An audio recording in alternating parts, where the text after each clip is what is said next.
3 seconds. That's all it took for a janitor to dismantle 4 armed men and vanish into the shadows like he was never there. The woman he saved? A billionaire CEO who doesn't believe in coincidences. What she doesn't know yet is that the man mopping floors in her building used to decide who lived and who died in rooms most people don't know exist. Tonight, everything changes. Stay with me until the end. Drop a like and comment your city so I can see how far this story travels. Because what happens next? Nobody saw coming. The parking garage smelled like oil and cold concrete. Adrienne Vale's heels clicked against the polished floor, each step echoing in the emptiness of P3, the executive level beneath ValeTech headquarters. She walked with the kind of confidence that came from owning the building. Hell, owning half the block. Her phone pressed against her ear. She barely registered the hum of the overhead lights or the distant groan of the elevator shaft. I don't care what the board thinks, Mitchell. The merger happens on my terms or it doesn't happen at all. Her voice was ice. Controlled, the kind of tone that had made grown men stumble over apologies in conference rooms. Mitchell's voice crackled through the speaker, nervous and pleading. Adrienne, they're threatening to walk. We need to show some flexibility. Then let them walk. She ended the call without waiting for a response. Flexibility was a word other people used when they were afraid. Adrienne Vale wasn't other people. Her Mercedes was parked in its reserved spot, the black paint gleaming under the fluorescent lights. She was 10 feet away when she heard it, the scrape of a shoe against concrete. Not hers. She stopped. The garage was supposed to be empty. Security swept it twice a day. Her hand moved toward her purse, fingers brushing the edge of her phone, when a voice came from behind one of the support columns. Ms. Vale. Not a question, a statement. 3 men stepped out from behind the concrete pillars, spreading out in a loose semicircle. They weren't dressed like corporate security. Dark jackets, hands in pockets, faces that looked like they'd learned to smile by watching videos on how humans did it. Adrienne's pulse kicked up, but her expression didn't change. The building's locked. You're trespassing. The one in the middle, broad shoulders, scar running through his left eyebrow, tilted his head like he was considering whether to be amused. We're not here to rob you, Ms. Vale. Just need you to come with us. Make it easy. Nobody gets hurt. I don't do easy, Scarface sighed. We were told you'd say that. He nodded to the man on his right, who pulled out a syringe from his jacket. The liquid inside caught the light, something clear and clinical. Adrienne took a step back, her mind already running calculations. 3 men. No weapons visible except the needle. Her car was too far. The elevator would take too long. The emergency call button on her phone required a fingerprint and 2 seconds she didn't have. She opened her mouth to scream. The lights went out. Not flickered. Out. The entire level plunged into blackness so complete it felt like being underwater. Adrienne froze, her breath catching in her throat. She heard movement, fast, chaotic, but couldn't see anything. A grunt. The wet sound of something connecting with flesh. A body hitting the ground. Then another. Someone swore, the voice high and panicked. Where the hell? The sound cut off into a choked gasp, followed by a heavy thud. Silence. Adrienne's heart hammered against her ribs. She didn't move, didn't breathe. Her hand gripped her phone so hard her knuckles ached, but the screen was black, the flashlight icon suddenly useless in her shaking fingers. The lights came back on. All 3 men were on the ground, unconscious. One had blood trickling from his nose. Another was crumpled against a pillar like someone had thrown him there. The syringe lay shattered near the 3rd man's outstretched hand. And standing in the middle of it all, holding a mop like it was the most natural thing in the world, was Marcus Cole. Adrienne blinked. Marcus was the night janitor. She'd seen him maybe a dozen times in the past year, always in the periphery, emptying trash cans, wiping down glass doors, nodding politely when she passed. He was invisible in the way service workers often were in her world. Quiet. Unremarkable. Except right now, he looked about as unremarkable as a loaded gun. He set the mop down carefully, his movements precise, and looked at her. You should leave. They'll wake up in about 10 minutes. His voice was calm. Too calm. Like he'd just finished sweeping the floor instead of taking down 3 grown men in the dark. Adrienne stared at him. What the hell just did you do? My job. He glanced at the men on the ground, his expression unreadable. Your security team's asleep in the booth. Sedative in their coffee, probably. You want to call the real cops? Do it from upstairs. I'll make sure these guys stay put. She should have moved, should have run, should have done any of the reasonable things a woman in her position would do after nearly being kidnapped. Instead, she took a step closer to Marcus, her eyes narrowing. Who are you? Something flickered across his face, so fast she almost missed it. Then it was gone, replaced by the same blank politeness he always wore. Just the janitor, Ms. Vale. Bullshit! He didn't flinch, didn't react, just stood there, hands loose at his sides, waiting. Adrian's mind was racing. The way he moved, the way he'd taken them down without making a sound, the way he was looking at her now, not like an employee caught doing something he shouldn't, but like a man deciding how much of a problem she was about to become. I'll call security, she said slowly, her voice steadier than she felt. The real security. Marcus nodded. Good idea. He turned to walk away, picking up his mop like the conversation was over. Wait. He stopped but didn't turn around. Adrienne hesitated. Every instinct she had, the ones that had built her company from a startup in her garage to a multi-billion-dollar empire, was screaming that this man was dangerous. But those same instincts were also telling her something else. He could have let them take her, could have stayed hidden. Hell, he could have been part of it. But he wasn't. Thank you, she said. Marcus glanced back over his shoulder, and for just a second, she saw something human in his eyes. Tired. Sad, maybe. Then he nodded once and disappeared around the corner, his footsteps fading into the hum of the building. Adrienne stood there for a moment, staring at the unconscious men on the ground, her phone still clutched in her hand. Then she dialed 911. But even as she spoke to the dispatcher, even as the elevator doors opened and real security came flooding down with police right behind them, her mind kept circling back to the same question. Who the hell is Marcus Cole? Jan. The police took statements. Paramedics checked her over. Her head of security, a man named Dalton, who looked like he wanted to crawl into a hole and die, apologized 17 times in the span of 5 minutes. Adrienne let him. She was good at letting people think she was listening while her brain worked on other things. By the time she made it back to her penthouse, it was past midnight. The apartment was dark, all glass and steel and carefully chosen minimalism. She dropped her purse on the counter, poured herself 2 fingers of bourbon, and sat down at her desk. Her laptop was already open. She typed in a name, Marcus Cole. The search results were boring, almost aggressively boring. A driver's license, a rental history, a single bank account with automatic deposits from Vailtech Facility Services. No social media, no criminal record, no marriage license, no nothing. She frowned. People didn't just not exist online. Everyone had a footprint. Even people who tried to scrub their past left traces. Deleted accounts, cached pages, mentions in someone else's post. Marcus Cole had none of that. His digital life started exactly 4 years ago when he applied for the janitorial position. Before that? Nothing. Adrienne leaned back in her chair, swirling the bourbon in her glass. She'd built her career on reading people, on seeing the things they didn't want her to see. Marcus Cole was a blank page, and blank pages meant someone had gone to a lot of trouble to erase what used to be written there. She opened another window and pulled up the security footage from the garage. The timestamp showed 9:47 p.m. She watched herself walk toward her car, phone to her ear.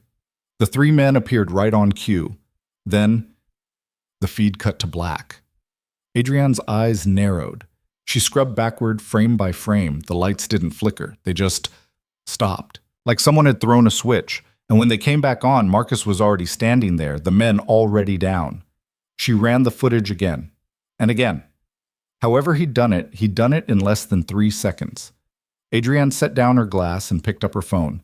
She scrolled through her contacts until she found the name she wanted. Victor Chen, former FBI.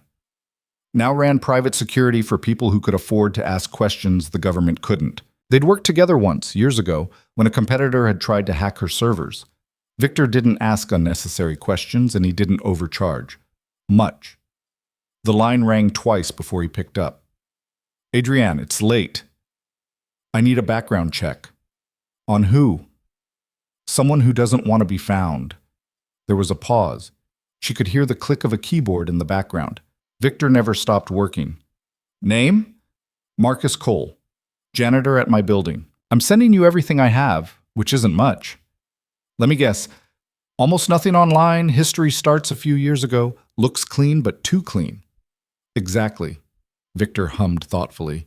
You know what that usually means. I do. She stood and walked to the window, looking out over the city. Somewhere down there, Marcus Cole was probably going home to whatever life he'd built for himself in the cracks of anonymity. How long? 48 hours. Maybe less if I call in a favor. Call in the favor. This gonna cost me? I'll owe you, Victor laughed. That's what I like to hear. I'll be in touch. He hung up. Adrienne stared at her reflection in the glass, her mind still turning over the pieces. Marcus Cole wasn't just some janitor who got lucky.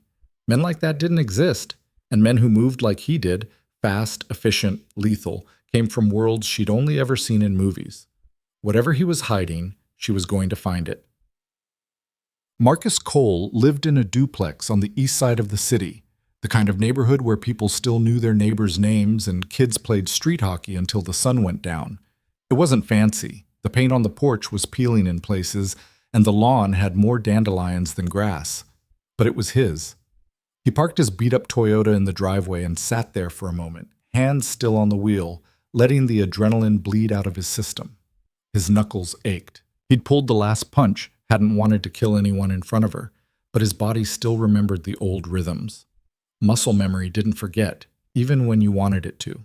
The porch light flicked on. Marcus got out of the car and headed inside. The babysitter, a college kid named Emily who lived 2 houses down, was on the couch watching something on her phone. She looked up when he walked in. Hey, Mr. Cole, she's asleep. No problems. Thanks, Emily. He pulled out his wallet and handed her 2 20s. Same time Thursday? Yeah, sure. She grabbed her backpack and headed for the door, then paused. Oh, she wanted me to tell you she finished her book report. She's pretty proud of it. Marcus smiled despite himself. I'll bet she is. Emily left, and the house settled into the familiar quiet. Marcus locked the door, checked the windows out of habit, and then walked down the hallway to the second bedroom. Lily was asleep, one arm flung over her head, her dark hair tangled across the pillow. She was 7, small for her age, had her mother's nose and his stubbornness, which was a combination that kept him on his toes most days. He stood in the doorway for a moment, just watching her breathe. This was why he mopped floors, why he kept his head down, why he'd buried everything he used to be so deep, even he had trouble finding it sometimes. This. Right here. Marcus pulled the door halfway closed and went to the kitchen. He made himself a sandwich he didn't want and ate it standing at the counter, staring at nothing. His phone buzzed, a text from his supervisor. Police want to talk to you tomorrow. Just a statement, nothing serious. Marcus deleted the message. He knew how this worked. The police would ask their questions, he'd give his answers, and in a day or two they'd move on. The men in the garage were hired muscle, probably didn't even know who paid them. The trail would go cold, and Adrienne Vale would go back to running her empire. That's what he told himself anyway. But the look on her face when she'd asked him who he was, that look was still sitting in the back of his mind like a splinter. She wasn't going to let this go. Marcus finished his sandwich and rinsed the plate. Then he walked to the hallway closet, pulled down a box from the top shelf, and opened it. Inside was a life he didn't talk about. Dog tags, commendations, a folded flag, a photo of him in uniform, younger, harder, standing next to a woman with a bright smile and kind eyes. Sarah. He touched the edge of the photo, his jaw tight. She'd been gone for 4 years, cancer, fast and brutal and unfair in the way life sometimes was. And when she died, he'd made her a promise.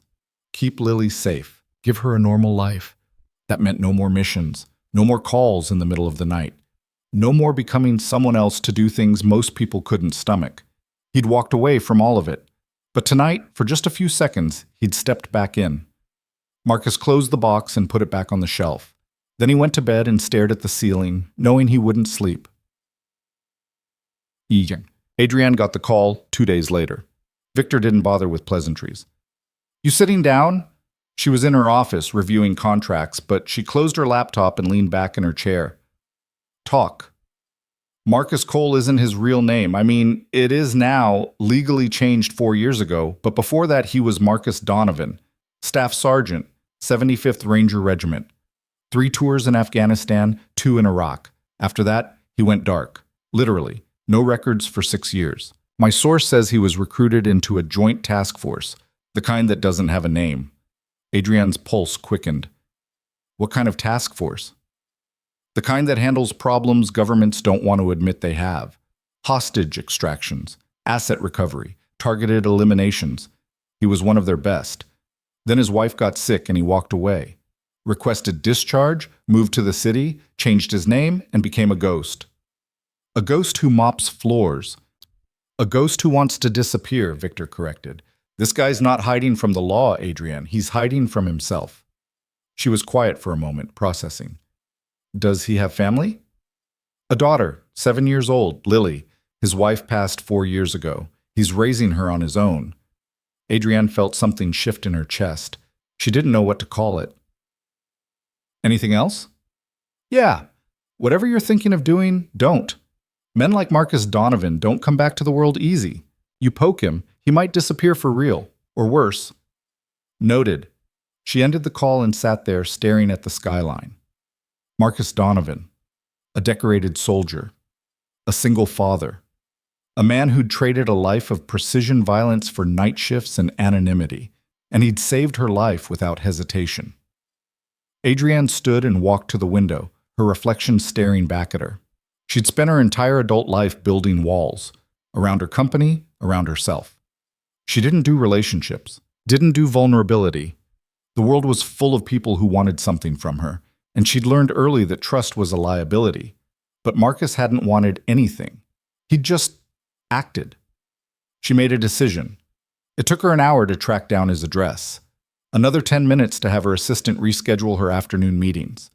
By the time she pulled up in front of the duplex, the sun was starting to dip low, casting long shadows across the street. She got out of the car and walked up to the porch. The doorbell didn't work, so she knocked. Footsteps inside. The door opened. Marcus stood there wearing jeans and a faded t-shirt, a dish towel slung over one shoulder. He looked at her for a long moment, his expression unreadable. Miss Vale. Call me Adrienne. She glanced past him into the house. Warm light. The smell of something cooking. A child's laughter from somewhere inside.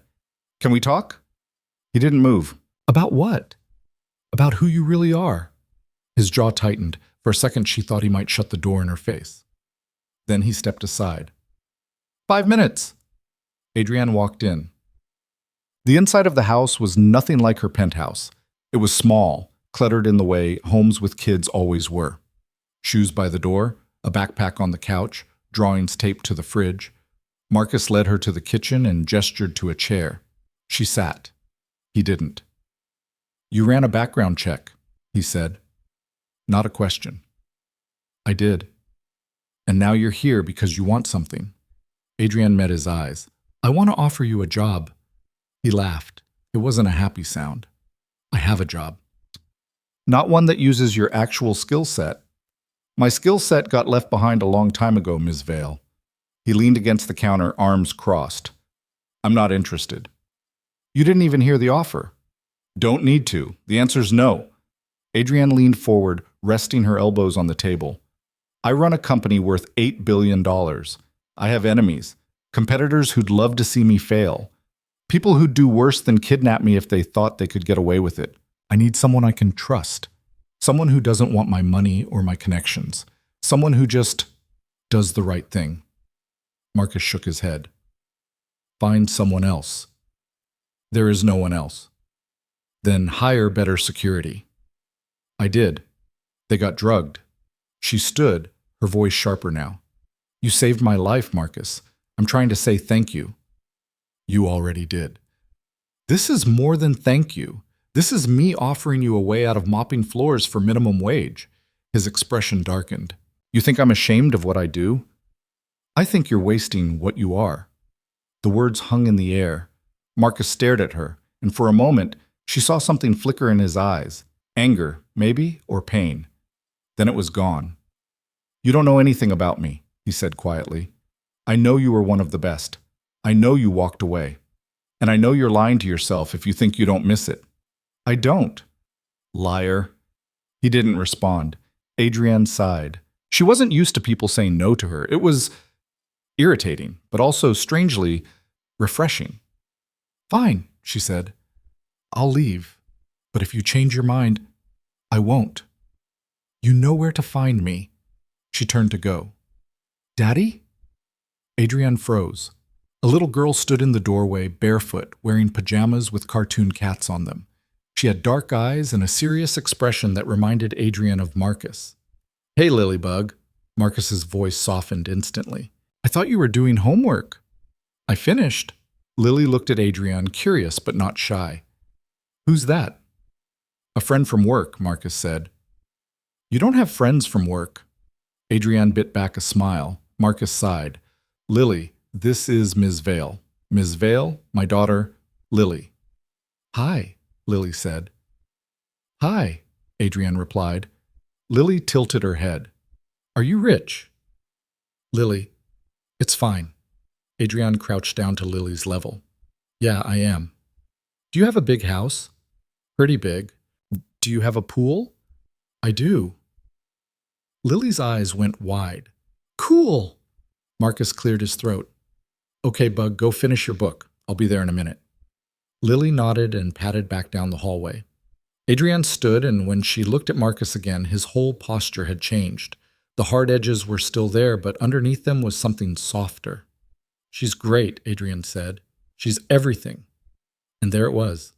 The answer to why he'd walked away. Why he was here, in this small house, living a small life. Adrienne understood that, more than she wanted to admit. The offer stands, she said quietly. Not because I need you, because I think maybe you need something too. Think about it. She left before he could argue. But Marcus watched her car pull away, his hands gripping the edge of the counter hard enough to hurt. He hated that she was right. He hated that some part of him, the part he'd tried to bury, had woken up the second he'd heard Adrienne in danger. That part didn't care about normal. It cared about action, about purpose. But Lily mattered more. Daddy, can you help me with my math? He turned. Lily was standing in the hallway again, holding a worksheet. Yeah, Bug. Let's see it. He sat down at the table with her, and for a while the world was just numbers and pencil scratches, and his daughter's voice asking him if she got the answer right. This was enough. It had to be. But that night, after Lily was asleep and the house was quiet, Marcus stood in the backyard staring up at the stars, and he wondered, just for a second, what it would feel like to stop hiding. Marcus didn't sleep that night either. He lay in bed staring at the ceiling, listening to the house settle around him, and tried to convince himself that Adrienne Vale was just another problem that would fade if he ignored it long enough. Except she wasn't fading. She was sitting in his kitchen in a $1,000 suit, crouched down talking to his daughter about swimming pools, looking at him like she could see straight through the life he'd built. By morning, he'd almost managed to file the whole thing away under things that don't matter. Then his phone rang. Unknown number. He answered it anyway. Old habits. Mr. Cole? A woman's voice, professional, clipped. This is Jennifer Park, executive assistant to Adrienne Vale. Ms. Vale wanted me to reach out regarding Tom. I already said no. A consultation opportunity. Completely separate from the previous offer. She's requesting your expertise on a security assessment. One afternoon. $5,000 for your time. Marcus sat up. 5,000. That's correct. This Thursday, 2 o'clock. Her office. He should have hung up, should have told this Jennifer Park that no amount of money was going to change his answer, but $5,000 was 2 months of his salary. That was Lily's winter clothes. That was the leak in the bathroom finally getting fixed. Just a consultation, he said. Just a consultation. No obligations beyond that. Marcus closed his eyes. Fine. Thursday. Excellent. I'll send the details. She hung up before he could change his mind. Marcus sat there on the edge of his bed, phone in his hand, and felt the first crack in the wall he'd spent 4 years building. Thursday came faster than he wanted. Marcus dropped Lily off at school, watched her run toward the playground with her backpack bouncing, and felt the familiar tug in his chest that came every time she disappeared through those doors. The world was full of things that could hurt her. He'd seen enough of them up close to know. But she was safe here. The school had gates, teachers, rules. It was the kind of place where the worst thing that happened was a skinned knee or a hurt feeling. He drove across the city to Vailtech, parked in the visitor lot, and took the elevator up to the executive floor. The receptionist, a guy in his 20s with perfect hair and a smile that looked practiced, checked his ID and handed him a visitor badge. "Ms. Vale's expecting you. Conference room C, down the hall, third door on the left." Marcus nodded and walked. The building was all glass and steel, the kind of corporate architecture that screamed money and power.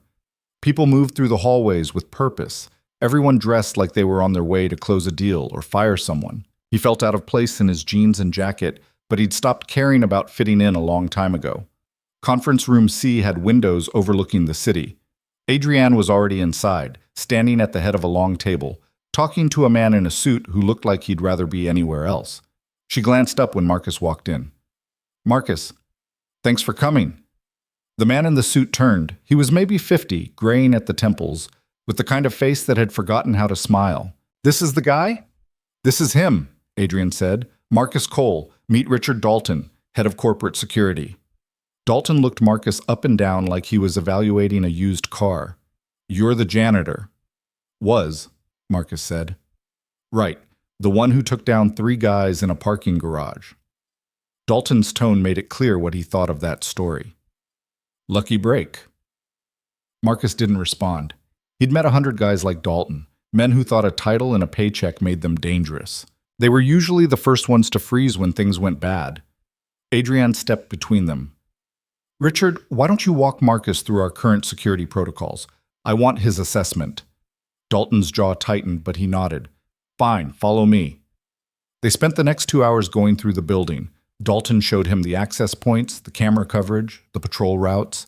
He talked a lot. Explained how everything worked, how they had it all under control, how the incident in the garage was a fluke that wouldn't happen again. Marcus listened, took notes in his head, didn't interrupt. By the time they circled back to the conference room, Dalton looked smug. "So, any questions?" Marcus set his visitor badge on the table. "Yeah, who do you think is trying to kill her?" Dalton blinked. "Excuse me?" The men in the garage weren't random. They knew her schedule, knew which level she parked on, knew how to bypass your security without setting off alarms.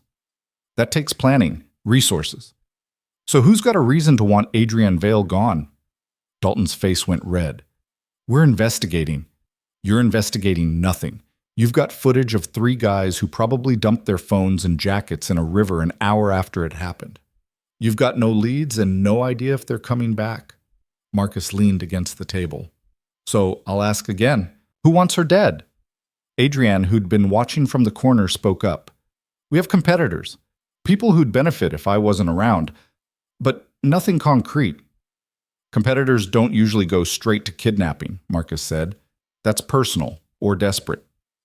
"Or both," Adrienne said quietly. Dalton cleared his throat.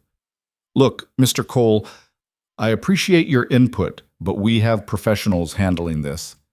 "Yeah, I can tell." Marcus pushed off the table. "Your access points are a joke. Your cameras have blind spots you could drive a truck through. Your security team rotates every 6 hours, which means nobody actually knows the building. And your panic buttons?" He pointed to the small red button mounted near the door. "Those go to a call center 3 states away. By the time anyone responds, she's already gone." Dalton looked like he wanted to argue, but Adrienne held up a hand. "Thank you, Richard. That'll be all." Dalton shot Marcus a look that could have curdled milk, then walked out. The door clicked shut. Adrienne turned to Marcus. "You didn't have to embarrass him. Wasn't trying to, just telling the truth. He's been with the company for 8 years. Then he's been doing it wrong for 8 years. Adrienne laughed. It was short and sharp, but real. "You don't pull punches, do you?" "Not my style." She walked to the windows, arms crossed, looking out at the city. "So what would you do? If you were in charge?" Marcus hesitated.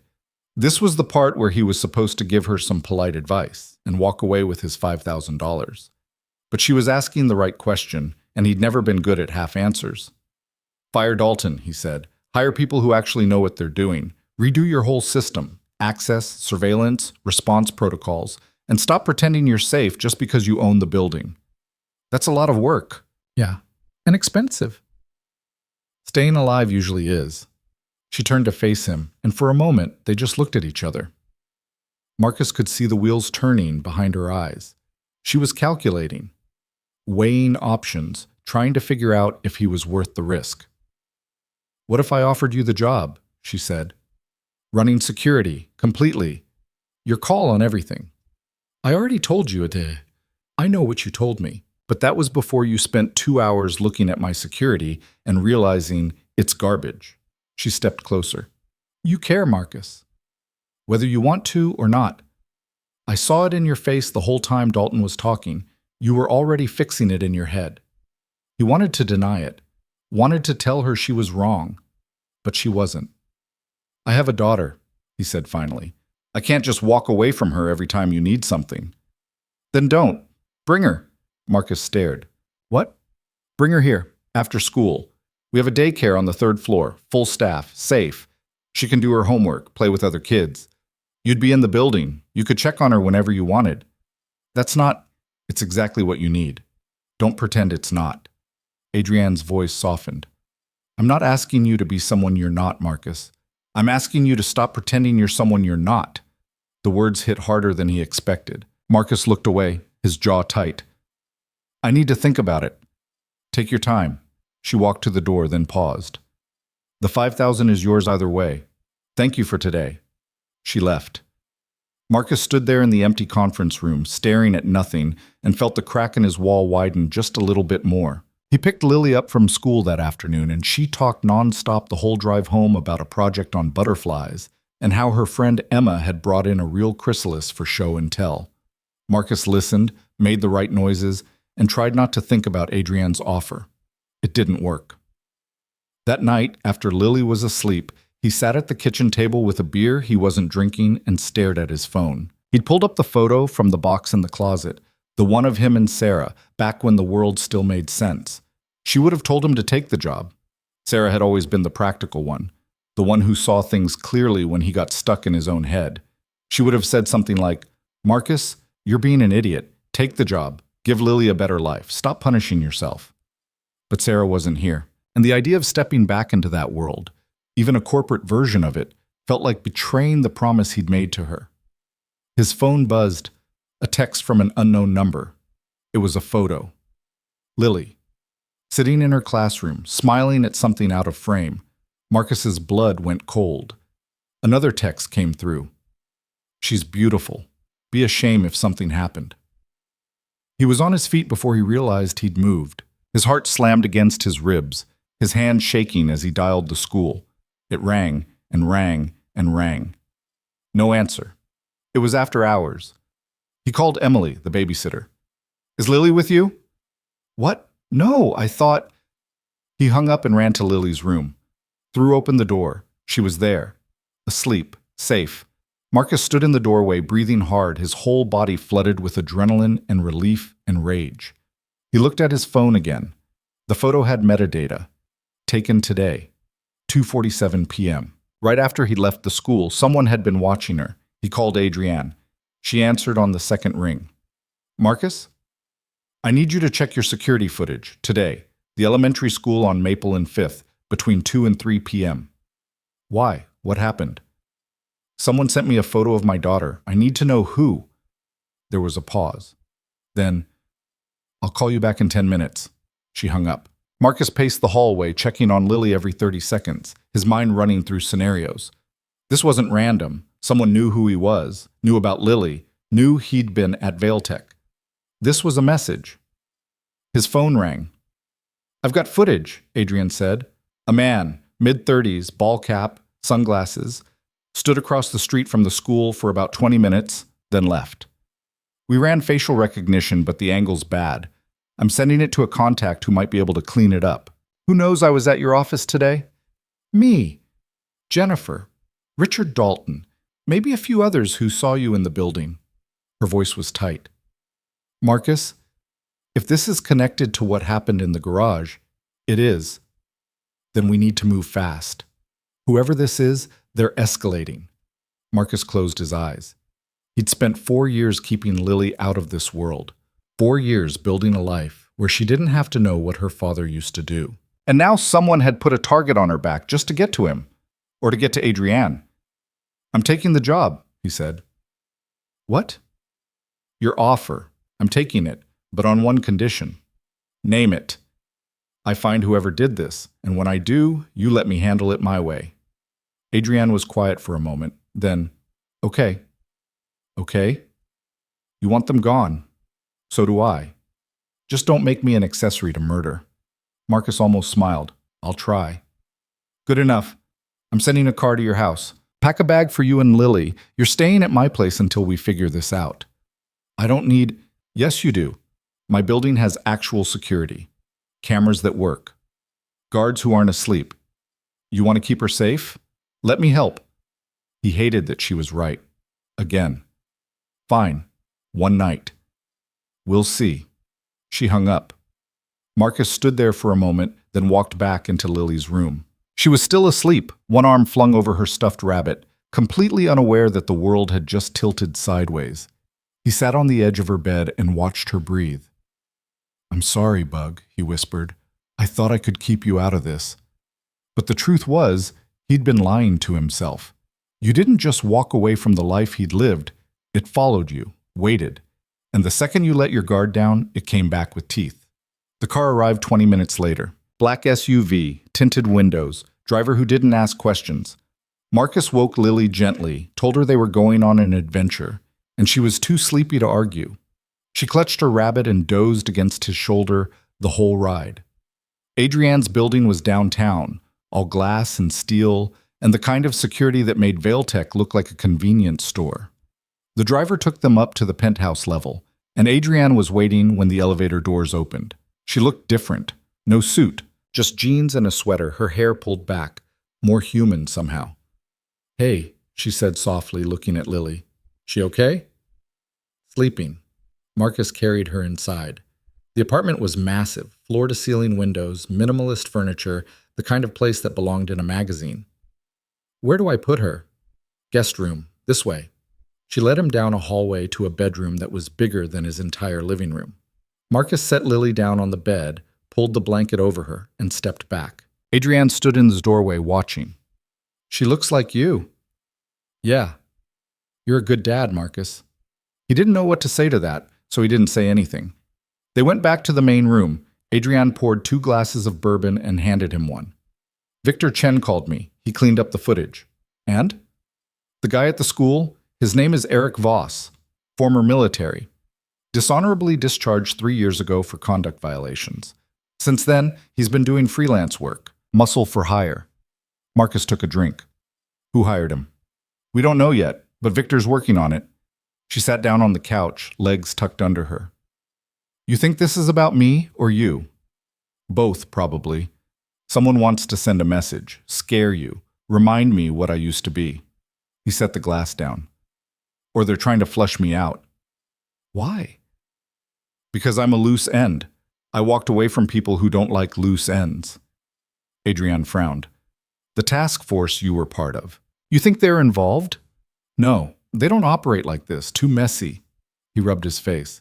"But I made enemies. People who didn't like what I did, what I knew. And now they're using Lily to get to you." "Yeah." She was quiet for a moment, then, "We'll find them." "I'll find them," Marcus corrected. "You just keep Lily safe while I do." "Deal." They sat there in the dim light, the city sprawling out below them, and for the first time in years, Marcus felt like he wasn't carrying it all alone. The next morning, Lily woke up confused but excited. Adrienne made pancakes, badly, but Lily didn't seem to care.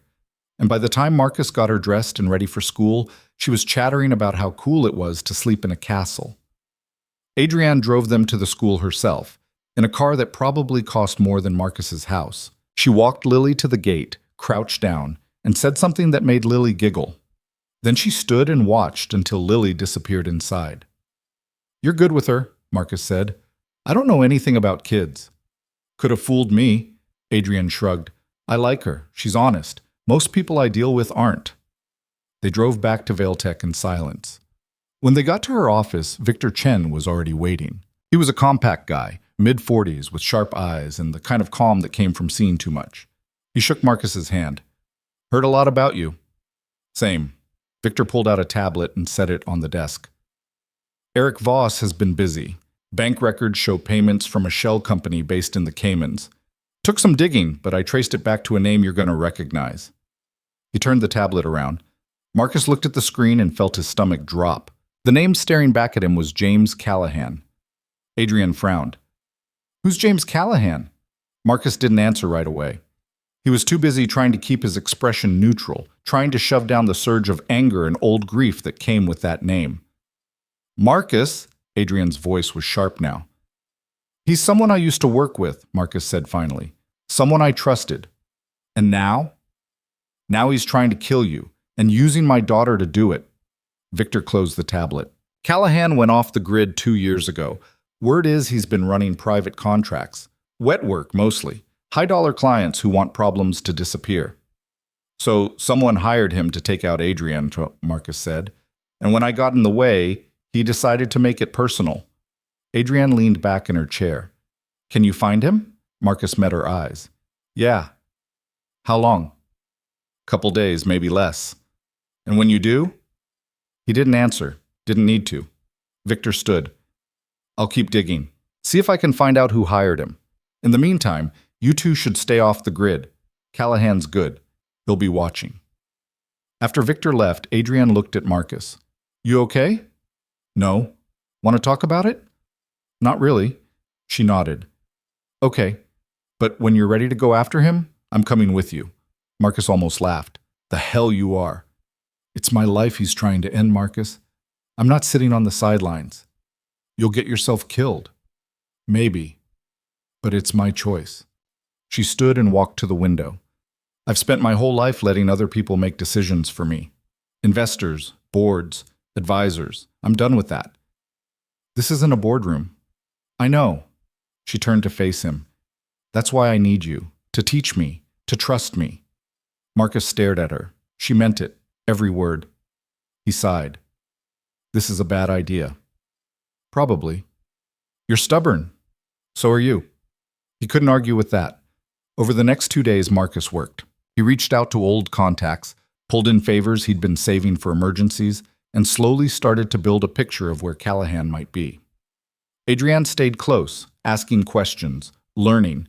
She had a sharp mind, sharper than most people he'd worked with, and she didn't waste time on things that didn't matter. Lily, meanwhile, seemed to think the whole thing was an extended sleepover. She did her homework at Adrienne's dining table, played games on a tablet Adrienne had bought her, and asked a million questions about everything.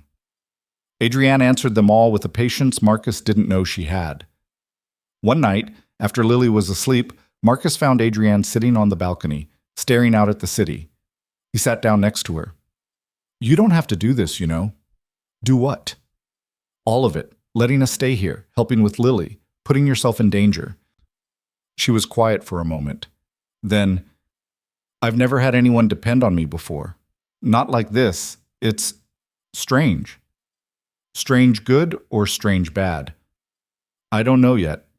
She glanced at him. But I like it, feeling like I matter for something other than my bank account. Marcus understood that more than he wanted to admit. For what it's worth, he said, you're doing fine. She smiled. It was small, but real. Thanks. They sat there in the quiet, and for the first time in a long time, Marcus felt something he hadn't felt since Sarah died. Hope. The break came on the third day. One of Marcus's contacts, a guy who owed him more than one favor, sent him an address. A warehouse on the outskirts of the city. Callahan had been spotted there twice in the past week. Marcus loaded his gear, checked his weapons, ran through the plan in his head. Adrienne watched from the doorway. When do we leave? We don't. I leave. You stay here with Lily. Marcus, I'm not arguing about this. He turned to face her. If something goes wrong, she needs you. You're the only person I trust to keep her safe. Adrienne's jaw tightened, but she nodded. Fine. But you come back. You hear me? I hear you. He started for the door, then stopped, turned back. If I don't. If I don't, he repeated, there's a box in my closet at the house. Everything she needs to know is in there. Pictures, letters. Make sure she gets it. Adrienne's eyes shone, but her voice stayed steady. You're coming back. Marcus nodded. Then he left. The warehouse was exactly what he expected. Dark, isolated, perfect for an ambush. He went in quiet, moving through the shadows like he'd never left. The building was mostly empty, rusted equipment, broken pallets, the smell of oil and decay. But there were fresh footprints in the dust. Recent. He found Callahan on the second floor, sitting on a crate cleaning a gun. Took you long enough, Callahan said without looking up. Marcus stopped 10 feet away, his hand resting on his sidearm. Let's talk. Callahan finally looked at him. He was older now, grayer, but the eyes were the same, cold, calculating. Nothing to talk about, Marcus. You know how this works. Who hired you? Does it matter? It does to me. Callahan smiled. You always were sentimental. That's why you never made it to the top. I made it far enough. And then you quit. Walked away like it was all just a bad dream. Callahan set the gun down. You don't get to do that, Marcus, not in this life. You're either in or you're dead. I'm not dead yet. No, but your kid might be. Marcus moved before Callahan finished the sentence, closed the distance in 2 steps, grabbed him by the throat, and slammed him against the wall. You touch her, Marcus said, his voice low and deadly.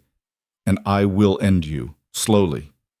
Callahan gasped, clawing at Marcus's hand.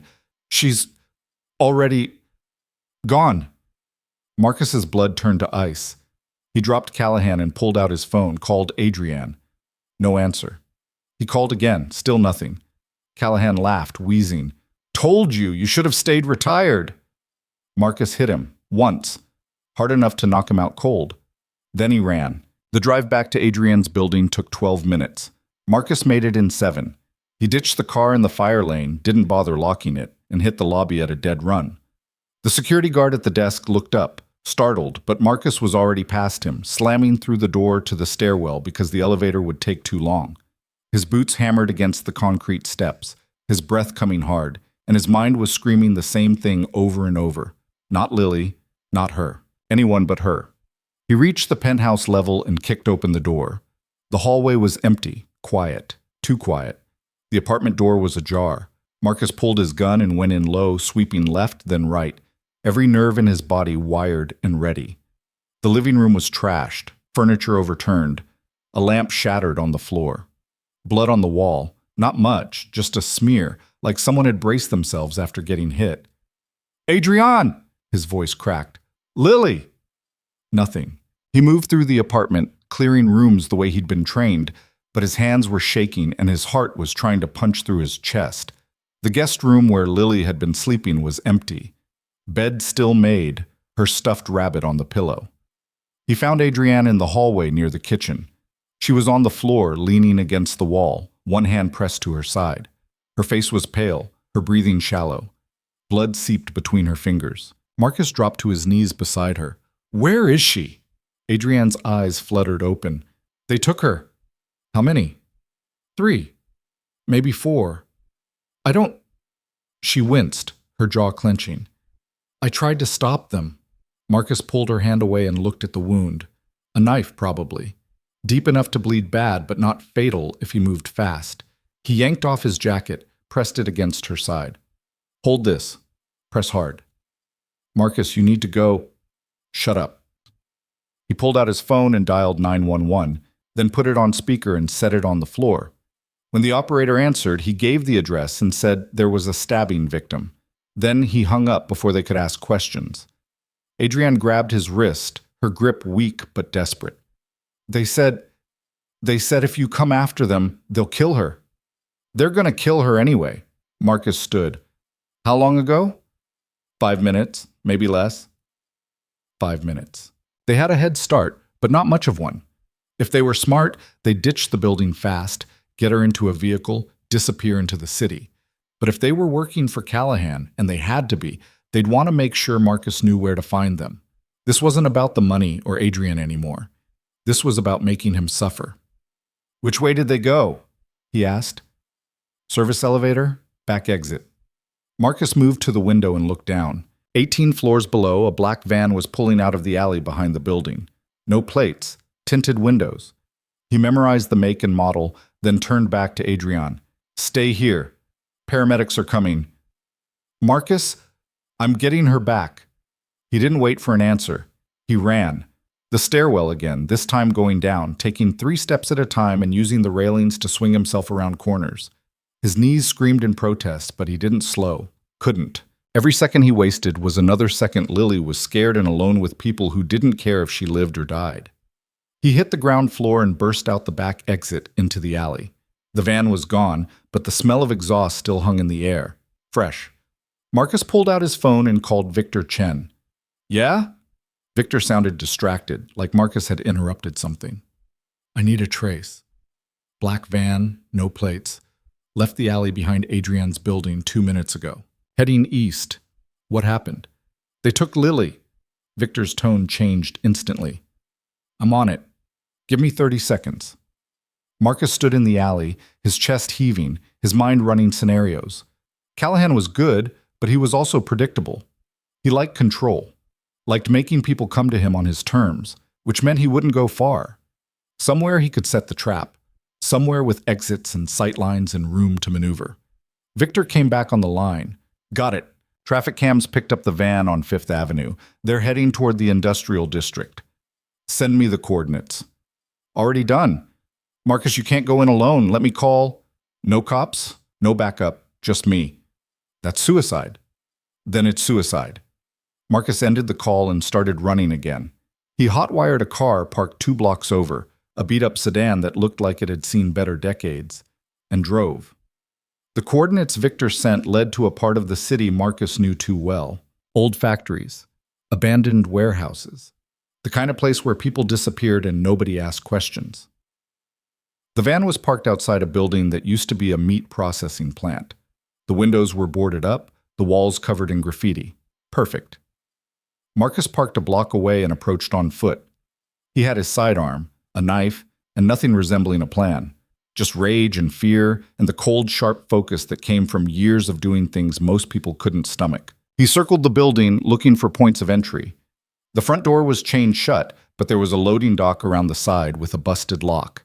He went in through there, moving slow and quiet, letting his eyes adjust to the darkness. The inside smelled like rust and rot. Old machinery lined the walls, most of it stripped for parts. The floor was concrete, stained dark with things Marcus didn't want to think about. He heard voices, low, casual, somewhere toward the back. He moved toward them, staying in the shadows, his breathing controlled. Through a doorway he saw light, a camping lantern sitting on a crate. 2 men standing near it, both armed. One was Eric Voss, the guy from the school. The other Marcus didn't recognize. And sitting on the floor, hands tied, was Lily. She looked scared but unhurt. Her eyes were red like she'd been crying, but she wasn't crying now. She was just staring at the floor, her little body hunched in on itself. Marcus felt something crack open inside his chest. Voss checked his watch. He should be here by now. Callahan said give him 20 minutes, the other guy said. He'll come. And if he doesn't, then we do what we were told. Voss pulled out a knife and turned it over in his hands, and Marcus stopped thinking. He came around the corner fast, shot the second guy twice in the chest before he could react, then pivoted and put a round through Voss's knee. Voss went down screaming, the knife clattering across the floor. Marcus was on him in 2 steps. He kicked the knife away, grabbed Voss by the collar, and dragged him up. Where's Callahan? Voss's face was twisted in pain, sweat pouring down his temples. Screw you. Marcus hit him, not hard enough to knock him out, just hard enough to make a point. Where? He's gone, man. He's not even here. This was just... Voss gasped, clutching his ruined knee. This was just to get you out in the open. Marcus felt the hairs on the back of his neck stand up. He turned. Callahan was standing in the doorway, a gun trained on Lily. Drop it, Marcus. Marcus didn't move. His gun was still pointed at Voss, but his eyes were locked on Callahan, on the barrel aimed at his daughter. I said drop it. Marcus set the gun on the floor. Slowly. Callahan smiled. Good. Now kick it over here. Marcus kicked it. The gun skittered across the concrete and stopped at Callahan's feet. Daddy? Lily's voice was small, broken. It's okay, Bug, Marcus said, keeping his tone calm even though his insides were screaming. I'm here. It's going to be okay.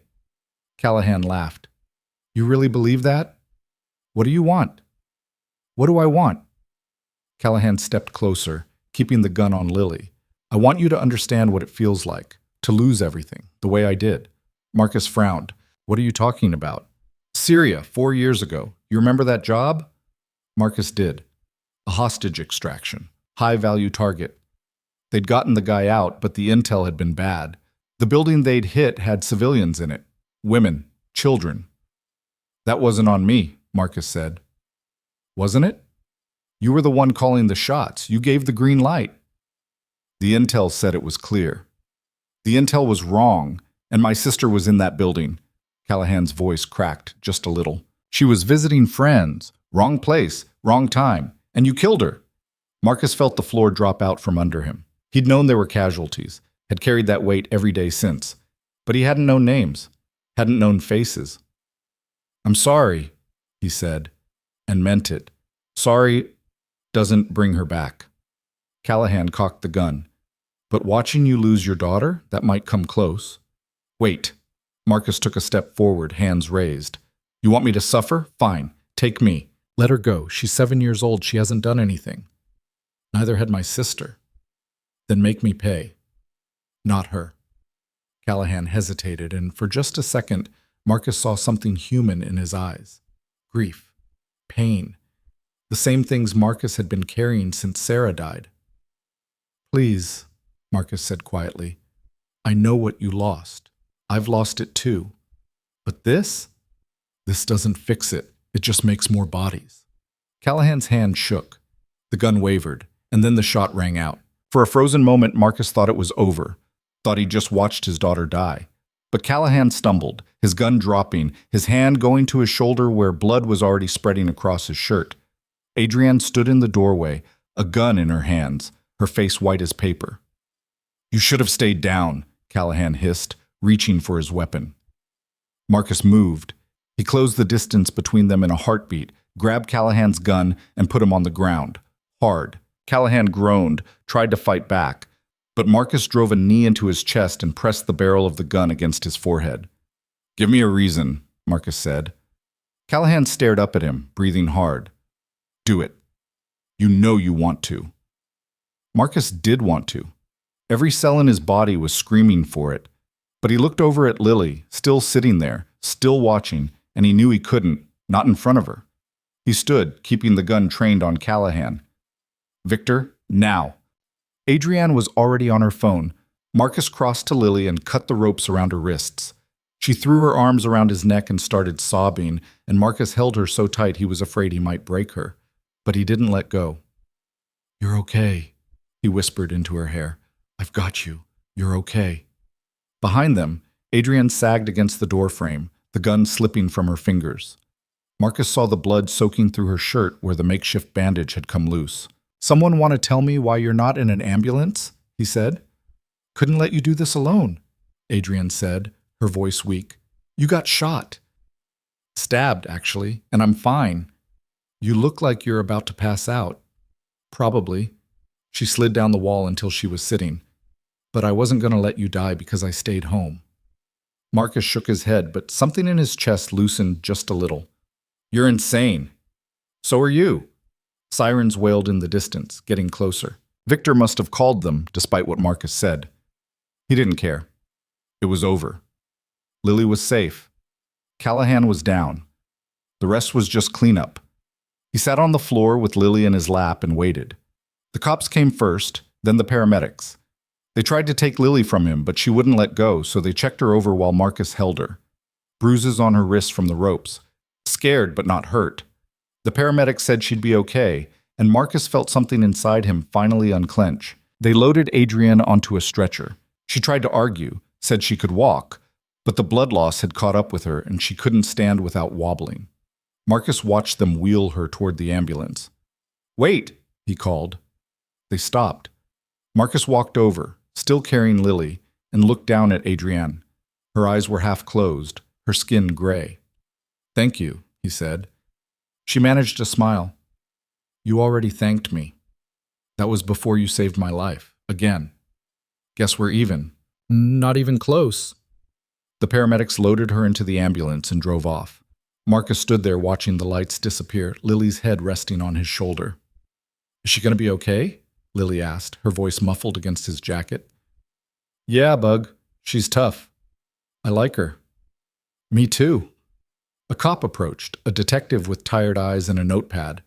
Marcus gave his statement, left out the parts that would complicate things, and let them handle Callahan and Voss. By the time they were done, the sun was starting to come up, painting the sky in shades of orange and pink. Marcus carried Lily to the car Victor had sent. The driver didn't ask questions, just took them to the hospital where Adrienne had been taken. They sat in the waiting room for 2 hours. Lily fell asleep in one of the plastic chairs, her head on Marcus's lap. He stroked her hair and tried not to think about how close he'd come to losing her. Finally, a doctor came out. "Family of Adrienne Vale." Marcus stood carefully, trying not to wake Lily. "How is she?" "Stable. The knife missed anything major, but she lost a lot of blood. We're keeping her overnight for observation, but she should make a full recovery." "Can I see her?" "She's sleeping, but yeah, room 304. Marcus thanked him and headed upstairs, carrying Lily. He found Adrienne's room and pushed the door open quietly. She was lying in the hospital bed, hooked up to an IV, her eyes closed. She looked small under the white sheets, vulnerable in a way he'd never seen her before. He sat down in the chair next to the bed and just watched her breathe. After a few minutes, her eyes opened. "You're still here." "Where else would I be?" "I don't know. Home. Getting some sleep. Literally anywhere but a hospital. I wanted to make sure you were okay." Adrienne turned her head to look at him. Then her gaze dropped to Lily, still asleep in his arms. "She's really okay?" "Yeah. Scared, but okay." "Good." Adrienne closed her eyes again. "I'm sorry I didn't protect her better." "You got stabbed trying. That's more than most people would do." "I'm not most people." Marcus smiled despite himself. "No, you're really not." They sat in silence for a while. The machines beeped softly. Outside the window, the city was waking up, traffic starting to move, people starting their days without any idea what had happened in the dark. "Marcus?" Adrienne's voice was quiet. "Yeah?" "When I was in that hallway, bleeding, I kept thinking about Lily, about how scared she must be, and I realized something." "What?" "I care about her, about you, more than I've cared about anyone in a long time." She opened her eyes again, and there was something raw in them. "I don't know what that means, but I thought you should know." Marcus didn't know what to say. He'd spent 4 years keeping everyone at arm's length, convincing himself that being alone was the same as being safe. But sitting here, in this sterile hospital room, with a woman who'd risked her life for his daughter sleeping 3 feet away, he realized how wrong he'd been. "I care about you too," he said finally. Adrienne's mouth curved into a small smile. "Good, because you're stuck with me now." "Is that a threat?" "It's a promise." Marcus laughed softly. Lily stirred in his arms, mumbled something about butterflies, then settled back into sleep. "You should go home," Adrienne said. "Get her into a real bed." "What about you?" "I'll be fine. I've got nurses and terrible TV. I'll survive." Marcus stood, adjusting Lily's weight in his arms. "I'll be back tomorrow." "I know." He started for the door, then stopped. "Adrienne?" "Yeah?" "Thank you for everything." She met his eyes. "Don't thank me yet. We still have to figure out who hired Callahan." Marcus had almost forgotten about that. In the chaos of getting Lily back, the bigger question had fallen away. Someone had paid Callahan to go after Adrienne. Someone with enough money and motivation to want her dead. "We'll figure it out," he said. "Damn right we will." Marcus left the hospital and drove back to his house. The duplex looked exactly the same as it had 3 days ago, but it felt different now, smaller, maybe, or just less safe. He carried Lily inside and put her in her own bed. She woke up just enough to ask if they were home, and when he said yes, she rolled over and went back to sleep. Marcus stood in her doorway for a long time, just watching her. his daughter, his reason for everything. Then he went to the kitchen and made coffee he didn't drink and tried to figure out what came next. The answer came 2 days later. Adrienne was released from the hospital with a prescription for painkillers she refused to take and strict orders to rest. She ignored the orders and went straight to her office. Marcus met her there, leaving Lily with Emily because this conversation wasn't one a 7-year-old needed to hear. Victor was already waiting, along with a man Marcus didn't recognize. Mid-50s, expensive suit, the kind of face that had spent years in boardrooms making decisions that affected thousands of lives. Marcus Cole, meet Robert Hendricks, Victor said. He's on the board at Vailtech. Marcus shook his hand. Hendricks had a grip like a politician, firm but not too firm, practiced. Mr. Cole, I've heard quite a bit about you. I'm sure. They sat down around the conference table. Adrienne looked tired but alert, her hand occasionally moving to her side where the bandage was. Victor pulled out his tablet. Took some doing, but I traced the payments to Callahan back through 3 shell companies and an offshore account. The money came from an investment firm called Meridian Holdings. Never heard of them, Adrienne said. You wouldn't have. They're silent partners in about a dozen tech companies, including 2 of your competitors. Victor turned the tablet around. But here's the interesting part.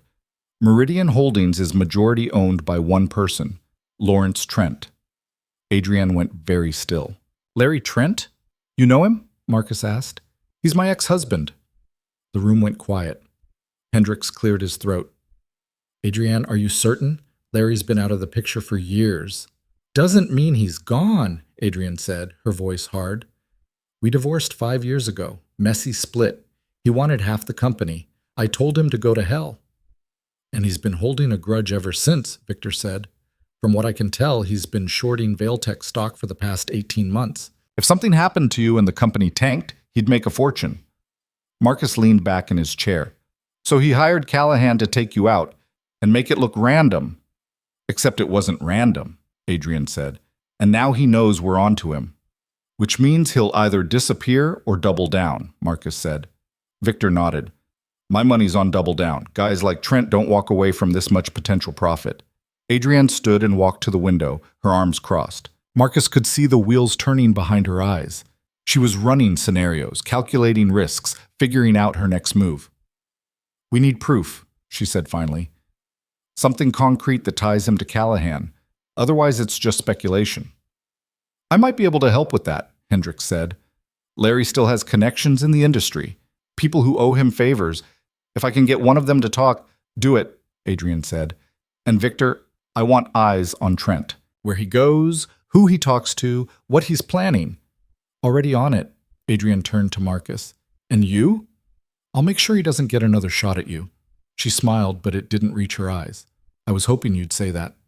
The meeting broke up. Hendricks left first, then Victor. Marcus stayed. You okay? He asked. Adrienne didn't answer right away. She just stood there, staring out at the city, her reflection ghostly in the glass. I married him, she said quietly. Loved him even, and now he's trying to kill me. People change.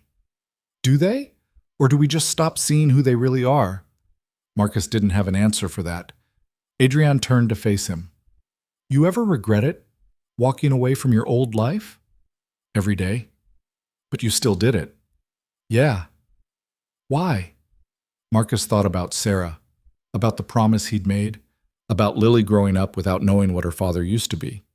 Because some things are worth more than who you were, he said. Adrienne looked at him for a long moment, then she nodded.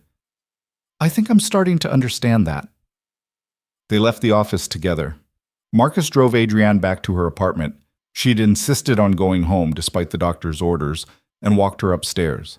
The place had been cleaned, no more overturned furniture, no more blood on the walls. But the memory of what happened hung in the air like smoke. You should stay somewhere else, Marcus said, until this is over. This is my home. It's not safe. Nowhere's safe. Not really. She sat down on the couch, wincing as the movement pulled at her stitches. Besides, I'm not running. Not from Larry. Not from anyone. Marcus sat down next to her. You're as stubborn as Lily. I'll take that as a compliment. They sat in silence for a while. Outside, the sun was setting, painting the sky in shades of red and gold. Can I ask you something? Adrienne said. Sure. When you were in that warehouse with Callahan pointing a gun at Lily, were you scared? Marcus didn't hesitate. Terrified. But you didn't show it. Showing it wouldn't have helped. Adrienne nodded slowly. I've spent my whole life pretending not to be scared, pretending I have all the answers, that I'm in control. She looked at him. But I was scared. When they took her. When I couldn't stop them. I've never felt that helpless. You weren't helpless.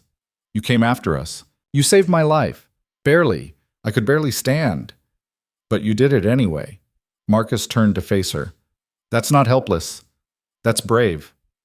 Adrienne's eyes shone, but she blinked it away. I don't feel brave. Nobody does. That's kind of the point. She laughed, short and sharp, then winced and pressed a hand to her side. Ow! Don't make me laugh. Sorry. They fell quiet again. The city lights were starting to come on, thousands of them, stretching out to the horizon. Marcus? Yeah? I'm glad you're here. He looked at her, really looked at her. This woman who'd gone from being a stranger in a parking garage to someone he'd trust with his daughter's life. Someone who'd bled for them. Someone who made him think maybe, just maybe, he didn't have to carry everything alone. Me too, he said. And for the first time in 4 years, he meant it. The call from Victor came 3 days later, just as Marcus was dropping Lily off at school. She'd been clingy since the kidnapping, which he expected, but this morning she'd actually let go of his hand without him having to pry her fingers loose. Progress. We got something, Victor said without preamble. Hendricks came through. One of Trent's old business partners is willing to talk. How willing? The kind of willing that comes with immunity and witness protection. Guy's scared. Says Trent's been planning this for over a year. Marcus leaned against his car, watching Lily disappear through the school doors. Where and when? Tonight, 8 o'clock. There's a diner on Amsterdam and 47th. He'll be in the back booth. I'll be there. Marcus, this guy's jumpy. You come in too hot, he'll bolt. I know how to handle informants. Yeah, well, Adrienne's insisting on coming too. Marcus closed his eyes. Of course she was. She's still recovering. Tell her that. She hung up on me when I suggested she sit this one out. Marcus ended the call and drove to Vailtech. He found Adrienne in her office, standing at her desk reviewing contracts like she hadn't been stabbed less than a week ago. She looked up when he walked in. Victor called you, she said. He did. And you're here to tell me I should stay home. You should stay home. Adrienne set down the papers. Not happening. You can barely walk without wincing. I can walk fine. Adrienne, this is my life, Marcus, my company, my ex-husband trying to kill me. I'm not sitting on the sidelines while you and Victor handle it. She crossed her arms, then immediately uncrossed them because the movement pulled at her stitches. I need to see his face. I need to hear what he has to say. Marcus understood that more than he wanted to admit. When Sarah had died, he'd needed to be there for every conversation with every doctor, needed to understand exactly what had gone wrong, even though the answers wouldn't bring her back. Sometimes you needed to look the thing that hurt you right in the eye. Fine, he said, but you stay in the car until I clear it. I can live with that. And you do exactly what I say. Don't push it. They spent the rest of the day preparing. Marcus went over the layout of the diner, memorized exits and sightlines, ran through contingencies. Adrienne worked through emails and phone calls, keeping up appearances like her world wasn't actively trying to collapse around her. At 7:30, they drove to the diner. It was one of those old-school places that looked like it hadn't changed since the 70s. Vinyl booths, checkered floors, a jukebox in the corner that probably didn't work. Marcus parked half a block away where they had a clear view of the entrance. You remember the plan? He asked. You go in first, make sure it's safe. I wait 5 minutes, then follow. And if something feels wrong, I stay in the car and call Victor. Good. Marcus checked his weapon, made sure it was concealed properly, then got out. The street was quiet. A few cars passing by, a homeless guy sleeping in a doorway across the street. Normal city night. He walked to the diner and pushed through the door. A bell chimed overhead. The place was mostly empty. An old couple in one booth, a lone guy at the counter, nursing coffee. And in the back booth, exactly where Victor said he'd be, was a man in his 40s with thinning hair and nervous eyes. Marcus slid into the booth across from him. The man flinched. "You Cole?" "Yeah." "Where's Miss Vale?" "Close. You want to tell me your name first?" The man glanced around like he expected someone to jump out from behind the counter. David Morrison. I used to work with Larry, back when he and Adrian were still married." "Victor said you have information." "I do, but I need guarantees, immunity, protection, the whole thing." "That's not my call. But if what you're telling us is solid, we'll make it happen." David pulled out a phone, old model, burner probably, and set it on the table. "I recorded a conversation 3 weeks ago. Larry called me, wanted advice on offshore accounts. Said he was expecting a big payout soon and wanted to make sure it couldn't be traced." Marcus kept his expression neutral. "That's not exactly proof of attempted murder." "No, but this is." David swiped through the phone and turned it around. A text message thread. The number was blocked, but the content was clear. "Is it done?" "Ran into complications. Target had protection. I don't pay for complications. Finish it." The timestamp matched the day after the parking garage incident. Marcus felt his pulse kick up. "You're saying this is Trent?" "I know it is. He used this number to contact me twice before. Always blocks it, but I saved the messages.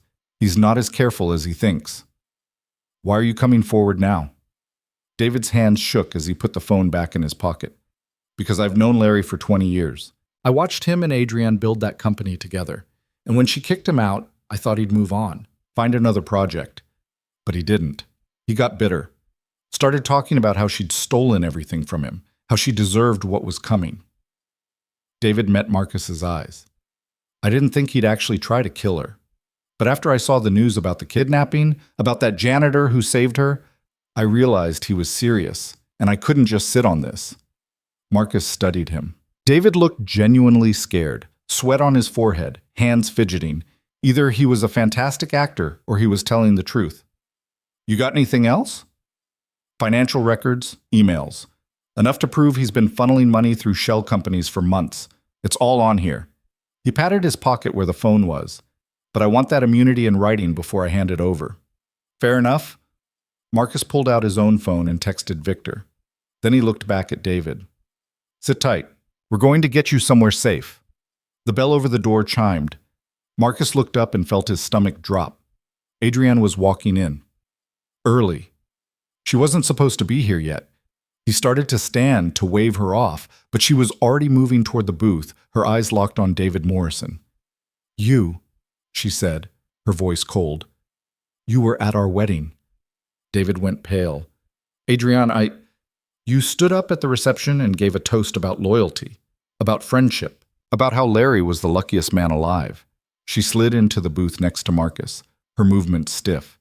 "And now you're here because you suddenly grew a conscience?" "I'm trying to help." "You're trying to save yourself." Adrian leaned forward. "Where's Larry right now?" "I don't know." "Bullshit. I don't. He doesn't tell me anything anymore. After the divorce, he cut most people off." "But not you." "He needed someone who understood the financial side, someone who could move money without asking questions." David's voice dropped. "I'm not proud of it." "You should have come forward weeks ago." "I know." The door chimed again. This time, Marcus didn't hesitate. He grabbed Adrian and pulled her down just as the window behind them exploded. Glass rained down. People screamed. Marcus covered Adrian with his body, his hand going to his weapon, his mind already running through the calculations. Shooter outside. Single shot. High caliber. He risked a glance over the booth. The old couple was on the floor. The guy at the counter had ducked behind it. And David Morrison was slumped against the vinyl, a hole in his chest, his eyes already going glassy. "Stay down!" Marcus hissed at Adrian. He came up fast, gun drawn, and moved to the window. The street outside was chaos, cars stopping, people running. And in the middle of it all, a man in a dark jacket was walking calmly toward a sedan parked at the curb. Marcus ran for the door, burst through. The shooter heard him coming and turned. It was Trent, older than the photos Marcus had seen. Gray at the temples, lines around his eyes. But there was no mistaking him. Trent raised his rifle. Marcus fired first. 2 shots. Center mass. Trent stumbled backward, dropping the rifle, his hand going to his chest. But he was wearing a vest. Marcus saw it in the way he moved, the way he recovered too fast. Trent pulled a handgun from his jacket and returned fire. Marcus dove behind a parked car. Bullets punched through metal. He came up on the other side and fired again, but Trent was already moving, using the sedan for cover. "Give it up, Larry," Marcus shouted. "It's over." Trent laughed. It was a broken sound. "It's not over until she's dead." He fired 3 more shots. One shattered the diner window. Another took out a streetlight.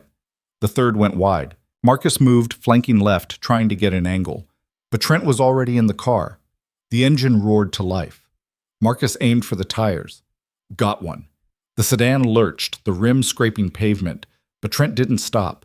He punched the gas and the car fishtailed down the street, sparks flying from the ruined wheel. Marcus ran back to the diner. Adrienne was on her feet, phone pressed to her ear, talking fast to someone, probably 911. She looked shaken but unhurt. "You okay?" he asked. "David's dead." Marcus looked at the booth. Morson's head was tilted back, eyes staring at nothing. The bullet had caught him square in the heart, fast, professional. "He was here to help us," Adrienne said quietly. "He was here to save himself," Marcus corrected, but he didn't say it unkindly. Sirens wailed in the distance. Marcus holstered his weapon and pulled Adrienne toward the door. "We need to go. The police will want statements. We'll give them. But not here. Not now." They got in the car and drove. Marcus kept checking the mirrors, making sure Trent wasn't following, but the street stayed empty. After 10 minutes, he pulled into a parking garage and killed the engine. Adrienne sat in the passenger seat, staring straight ahead. "He killed David just to send a message." "Yeah. That could have been me. Could have been you." "But it wasn't." She turned to look at him. "This isn't going to stop, is it? Not until one of us is dead." Marcus didn't answer right away. He thought about Callahan, about Voss, about all the men who'd come for them and failed. And he thought about Trent, driving away on a blown tire, desperate and dangerous and out of options. "No," he said finally. "It's not." Adrienne nodded slowly, then she pulled out her phone and dialed. "Who are you calling?" "Victor. We need to find Larry before he finds us." The phone rang twice before Victor picked up. Adrienne put it on speaker. "Please tell me you're both okay," Victor said. "We're fine. David Morrison's dead. Larry shot him." Victor swore. "You see where Trent went?" "East on Amsterdam, driving a black sedan with a blown tire. He's hurt but not bad, wearing body armor. I'll get eyes on traffic cams, see if I can track him. Do it fast, he's not going to wait." "Adrienne, you need to go somewhere safe, somewhere he can't find you." "I'm not hiding." "Then what's the plan?" Adrienne looked at Marcus.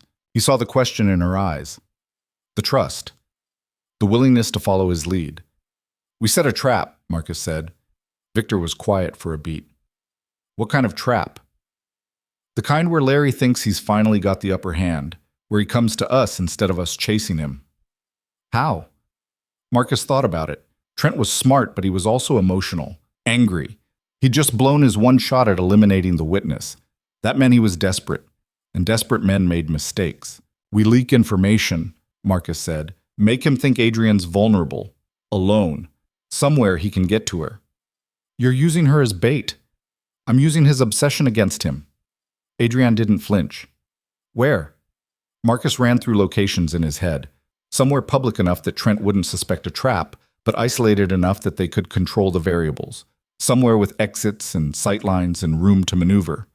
"The Vailtech building," he said. "Top floor, your office. He'll know it's a trap." "Not if we make it look real. You go there tomorrow morning, business as usual. We spread the word that you're reviewing contracts alone. No security, no backup, just you. And when he shows up, I'll be waiting." Victor made a noise that might have been approval or concern. "You're going to need more than just you." "I'll handle it." "Marcus, I said I'll handle it." There was a long pause, then Victor sighed. "Okay, but I'm calling in backup anyway, just in case." Marcus almost argued, but he knew Victor was right. Trent had proven he was willing to kill anyone who got in his way. Having extra coverage wasn't weakness, it was smart. "Fine," Marcus said. But they stay outside. I don't want him spooked. Understood. I'll set it up. Victor hung up. Adrienne leaned back in her seat, her hand moving to her side again. The painkillers had worn off hours ago, and Marcus could see it in the tightness around her eyes. You need rest, he said. I need Larry in handcuffs. You'll get both.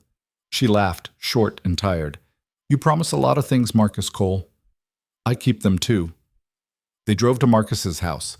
It was late, past 11, and Emily had already put Lily to bed. Marcus paid her double for the overtime and walked Adrienne upstairs to the guest room. You should take the painkillers, he said, pulling them from his pocket. He'd grabbed them from her apartment earlier, knowing she'd need them eventually. Adrienne took the bottle, but didn't open it.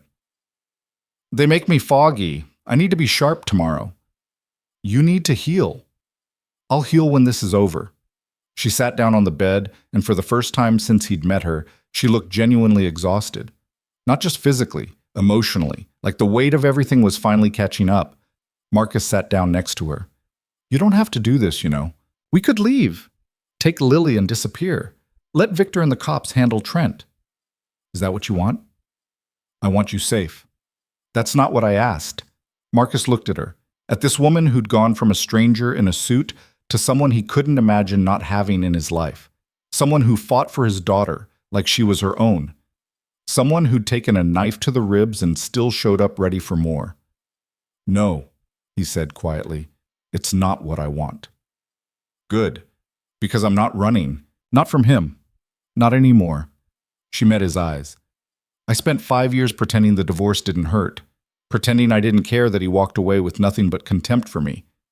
But I did care, and now he's trying to kill me for it. Her voice cracked just a little. I need to face him. I need him to see that I'm not afraid anymore. Marcus understood that too. Sometimes the only way to move forward was to stop running from the things that haunted you. Okay, he said, then we face him together. Adrienne's hand found his. Her grip was weak but steady. Thank you. For what? For not treating me like I'm fragile. For trusting me to do this.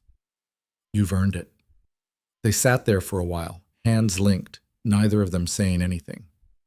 Outside, the neighborhood was quiet. A dog barked somewhere down the street. A car drove past. Normal sounds, normal life. It felt like a lie. Eventually, Adrienne let go and lay back on the bed. I should sleep. You should. Marcus stood to leave, but she caught his wrist. Stay, she said, just for a few minutes. So he did. He sat on the edge of the bed while she closed her eyes, and he stayed there until her breathing evened out and he was sure she was asleep. Then he went downstairs and made coffee he wouldn't drink and tried not to think about all the ways tomorrow could go wrong. The morning came too fast. Marcus woke Lily early, got her dressed and fed, and dropped her off at school with the promise that he'd pick her up right on time. She hugged him tighter than usual, and he wondered how much she understood about what was happening. Kids were smart. They picked up on things even when you tried to hide them. I love you, Bug, he said. Love you too, Daddy. He watched her run toward the playground, and then he drove back to the house. Adrienne was already awake, dressed in a suit, her hair pulled back. She looked every inch the CEO again, strong, confident, like she hadn't been stabbed a week ago. You ready? Marcus asked. As I'll ever be. They drove to Vailtech in silence. Victor had already leaked the information, casual mentions to the right people, a strategically placed email that would get forwarded, breadcrumbs leading straight to Adrienne's office. If Trent was paying attention, and Marcus knew he was, he'd take the bait. Marcus parked in the executive garage and walked Adrienne up to her office. The building was mostly empty. Sunday morning. Skeleton crew. Exactly how they'd planned it. Adrienne's office was on the top floor, all windows and exposed sight lines. A sniper's dream. But Marcus had already accounted for that. Victor had people positioned on the surrounding rooftops. Anyone trying to set up would get spotted immediately. You're sure he'll come here? Adrienne asked, standing at the window. He's got no other play. Morrison's dead. His money trail's been exposed. The cops are looking for him. His only option left is to finish what he started and hope it buys him enough time to disappear. And you think he's desperate enough to walk into an obvious trap? I think he's angry enough that he doesn't care. Adrienne nodded. She walked to her desk and sat down, pulling up files on her computer like she was actually working, playing the part. Marcus positioned himself near the door, out of sight from the hallway but with a clear view of the room. His weapon was loaded and ready. All he had to do now was wait. An hour passed. Then 2. Adrienne kept working, or at least pretending to. Marcus watched the hallway, listened for footsteps, ran through scenarios in his head. At 11:15, his phone buzzed. A text from Victor. Movement on the east stairwell. 1 man. Matches Trent's description. Marcus texted back. Let him come. He put the phone away and drew his weapon. Across the room, Adrienne looked up. He nodded once. She took a breath and went back to her screen. Footsteps in the hallway. Slow, deliberate. The door opened. Lawrence Trent walked in holding a gun. He looked worse than he had last night. Pale, sweating. A bruise spreading across his ribs where Marcus's shots had hit the vest. But his eyes were sharp, focused. Hello, Adrienne, he said. She didn't look up. Larry, you knew I'd come. Of course I did. You're predictable. Trent's jaw tightened. Where's your attack dog? If you mean Marcus, he's around. Tell him to show himself or I put a bullet in your head right now. Marcus stepped out from behind the door, his gun trained on Trent's center mass. I'm right here. Trent swung his weapon toward Marcus. For a second they stood there, both armed, both ready, the air crackling with tension. You should have stayed a janitor, Trent said. You should have moved on 5 years ago. She took everything from me. She built everything, Marcus said. You just rode along for the free drinks. Trent's face flushed red. I gave her the idea for the first product. I introduced her to the investors. You did the bare minimum and expected half, Adrienne said, her voice cutting through. And when I said no, you spent 5 years nursing a grudge instead of building something of your own. I built plenty. You built shell companies and offshore accounts. You built a plan to murder me and profit from it. That's not impressive, Larry. It's pathetic. Trent's hand shook. Shut up. Make me. Marcus saw it coming before it happened. Saw the rage in Trent's eyes, the way his finger tightened on the trigger. He moved without thinking, putting himself between the gun and Adrienne just as Trent fired. The bullet hit Marcus in the shoulder. Pain exploded through him, white-hot and blinding. But he didn't go down. He returned fire. Once. Twice. Trent stumbled back, his gun clattering to the floor. Blood bloomed across his shirt. Real blood this time, not stopped by a vest. He looked down at himself, almost surprised. Then he collapsed. Adrienne was on her feet, moving toward Marcus. You're hit. I'm fine, you're bleeding. I said I'm fine. Marcus kept his gun on Trent, watching for any sign of movement. But Trent wasn't moving. His chest rose and fell in shallow gasps, his eyes staring at the ceiling. Marcus walked over and kicked the gun away. Then he knelt down, checked for other weapons. Found none. Trent's eyes focused on him.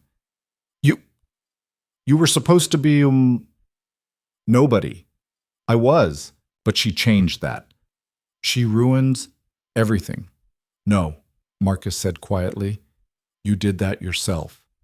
Trent tried to say something else, but the words turned into a wet cough. Blood bubbled at the corner of his mouth. Marcus stood and walked back to Adrienne. She was already on her phone calling for an ambulance. Her hands were shaking, but her voice was steady. You're an idiot, she said to Marcus. Yeah. You could have been killed. But I wasn't. She looked at him, really looked at him, and something in her expression cracked. Don't ever do that again. Can't promise that. Marcus, I know. The paramedics arrived 8 minutes later. They stabilized Trent and loaded him onto a stretcher. The cops came right behind them, along with Victor, who took one look at Marcus's shoulder and swore.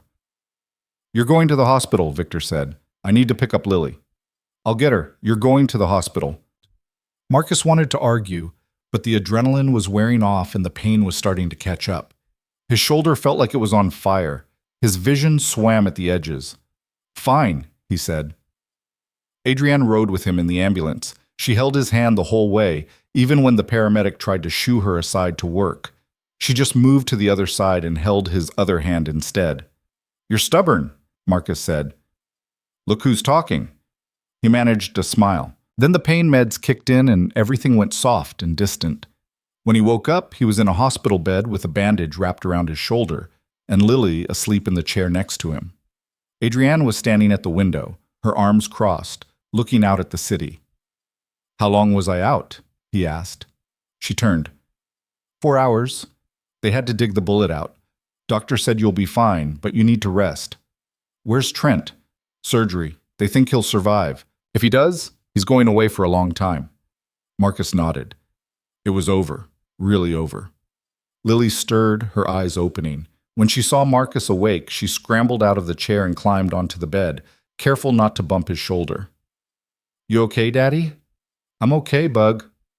"Adrienne said you were a hero." Marcus glanced at Adrienne. She just shrugged. "I'm not a hero," he said. "I just did what needed doing."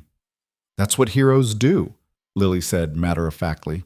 He didn't have an answer for that, so he just held her and let himself breathe. Adrienne walked over and sat on the edge of the bed. "Victor's handling the cleanup. The board's been briefed. The police have everything they need." "Good." "And I've been thinking." "About what?" "About what comes next." She looked at him. "For us." Marcus met her eyes. "What do you want to come next?" Adrienne smiled. It was small and tired, but real. "I want to stop pretending I don't need people. I want to build something that matters, and I want you and Lily to be part of it. We're a package deal." "I know." She reached out and took his hand. "I wouldn't have it any other way." Lily looked between them. "Does this mean we get to keep staying in the castle?" Adrienne laughed. "If you want. Can I get a pool?" "We'll talk about it." Marcus felt something loosen in his chest, something that had been tight and knotted for 4 years. It wasn't gone completely. Maybe it never would be. But it was lighter now, easier to carry. "Okay," he said, "let's build something." And for the first time since Sarah died, he believed it might actually work. They released Marcus from the hospital 2 days later with a sling, a bottle of antibiotics, and instructions to take it easy for at least 6 weeks. He made it 3 days before Adrienne caught him doing push-ups in her guest room. What part of take it easy was unclear, she asked from the doorway. Marcus looked up, still mid-push-up, sweat dripping down his face. "The easy part. Get up, before you rip your stitches." He pushed through 2 more reps just to prove a point, then stood. His shoulder screamed in protest, but he didn't let it show. Old habits. Adrienne walked in and tossed him a towel. "You're impossible." "I've been called worse." She sat on the edge of the bed, watching him. They'd fallen into a rhythm over the past few days, awkward and uncertain, but real. Lily had moved her stuff into the second bedroom without anyone officially deciding that's what they were doing. Marcus kept waiting for Adrienne to realize what she'd signed up for and change her mind. But she hadn't. "Victor called," Adrienne said. "Trent's awake. Stable enough for arraignment." Marcus wiped his face.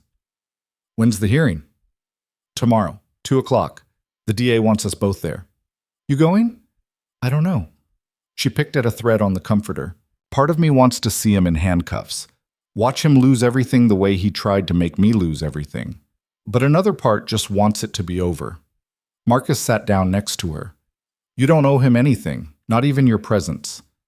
"I know, but maybe I owe it to myself." She looked at him. "Will you come with me? If that's what you want?" "It is." So the next day, they went. Victor met them at the courthouse steps, looking sharp in a suit that probably cost more than Marcus's car. Lily was at school, which was good because this wasn't something she needed to see. The hearing was quick. Trent was wheeled in wearing an orange jumpsuit and restraints, his face gray and hollow.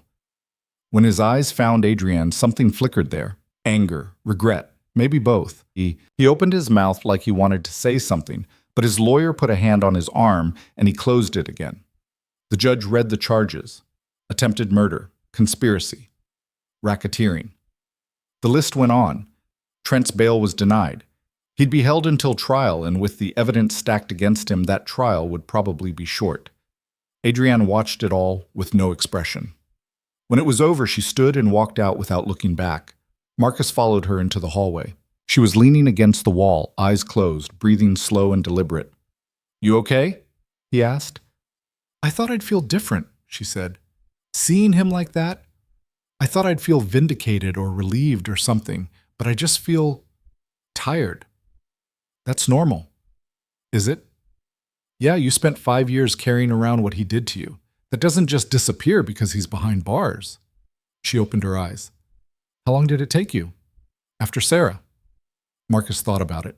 About the months after the funeral when he couldn't sleep, couldn't eat, couldn't do anything except stare at Lily and wonder how he was supposed to raise her alone. About the moment he'd finally accepted that Sarah wasn't coming back, and all he could do was keep moving forward. I'll let you know when I'm done, he said. Adrienne smiled sadly. Fair enough. They left the courthouse together. Victor stayed behind to handle the legal details, and Marcus drove Adrienne back to Vailtech. She had meetings scheduled, a company to run, investors to reassure. Life didn't stop just because someone had tried to kill you. You coming up? She asked when he pulled into the garage. I should pick up Lily. Bring her here. She can do homework in my office. We'll order dinner. Marcus hesitated. This was becoming routine. Picking Lily up, bringing her to Vailtech, eating dinner in Adrienne's office or apartment. It felt domestic in a way that should have terrified him, but somehow didn't. Okay, he said. Adrienne smiled. Good. I'll order pizza, the kind with too much cheese that you both like. We don't like too much cheese. Yes, you do. I've seen you eat. She got out and headed toward the elevator, and Marcus watched her go. Strong, stubborn, completely different from Sarah, but somehow exactly what he and Lily needed. He picked Lily up from school and found her waiting at the gate with her backpack and a drawing she'd made in art class. It was a house with 3 stick figures in front of it, one tall, one medium, one small. Who's that? Marcus asked, pointing to the medium figure. Adrienne, obviously. Lily rolled her eyes like it was the most obvious thing in the world. She said she wanted to see my drawing, so I made her one. That's nice of you, Bug. I know. They drove to Vailtech. Lily ran ahead when they got off the elevator, bursting into Adrienne's office like she owned the place. Adrienne looked up from her computer and smiled. Hey, kiddo, how was school? Good. I got an A on my spelling test. Lily held up the paper proudly. That's amazing. What do you want on your pizza? Pepperoni and extra cheese. Adrienne shot Marcus a look. Too much cheese, you said. That's different. Uh-huh. They ate dinner at the conference table, Lily chattering about her day while Adrienne and Marcus half listened and traded glances over her head. It felt easy, natural, like they'd been doing this for years instead of weeks. After dinner, Lily sprawled on the couch with her homework and Adrienne went back to her computer. Marcus stood at the window looking out at the city and tried to figure out when his life had shifted so completely. You're thinking too hard, Adrienne said without looking up. How do you know I'm thinking? You get this look, like you're trying to solve a puzzle that doesn't have an answer. Marcus turned. Maybe I am. What's the puzzle? He glanced at Lily, who was absorbed in her math worksheet. This, us, all of it. Adrienne closed her laptop. You want to know if it's real. I want to know if it'll last. I can't promise you that, Marcus. Nobody can. She stood and walked over to him. But I can promise I'm not going anywhere. Not unless you want me to.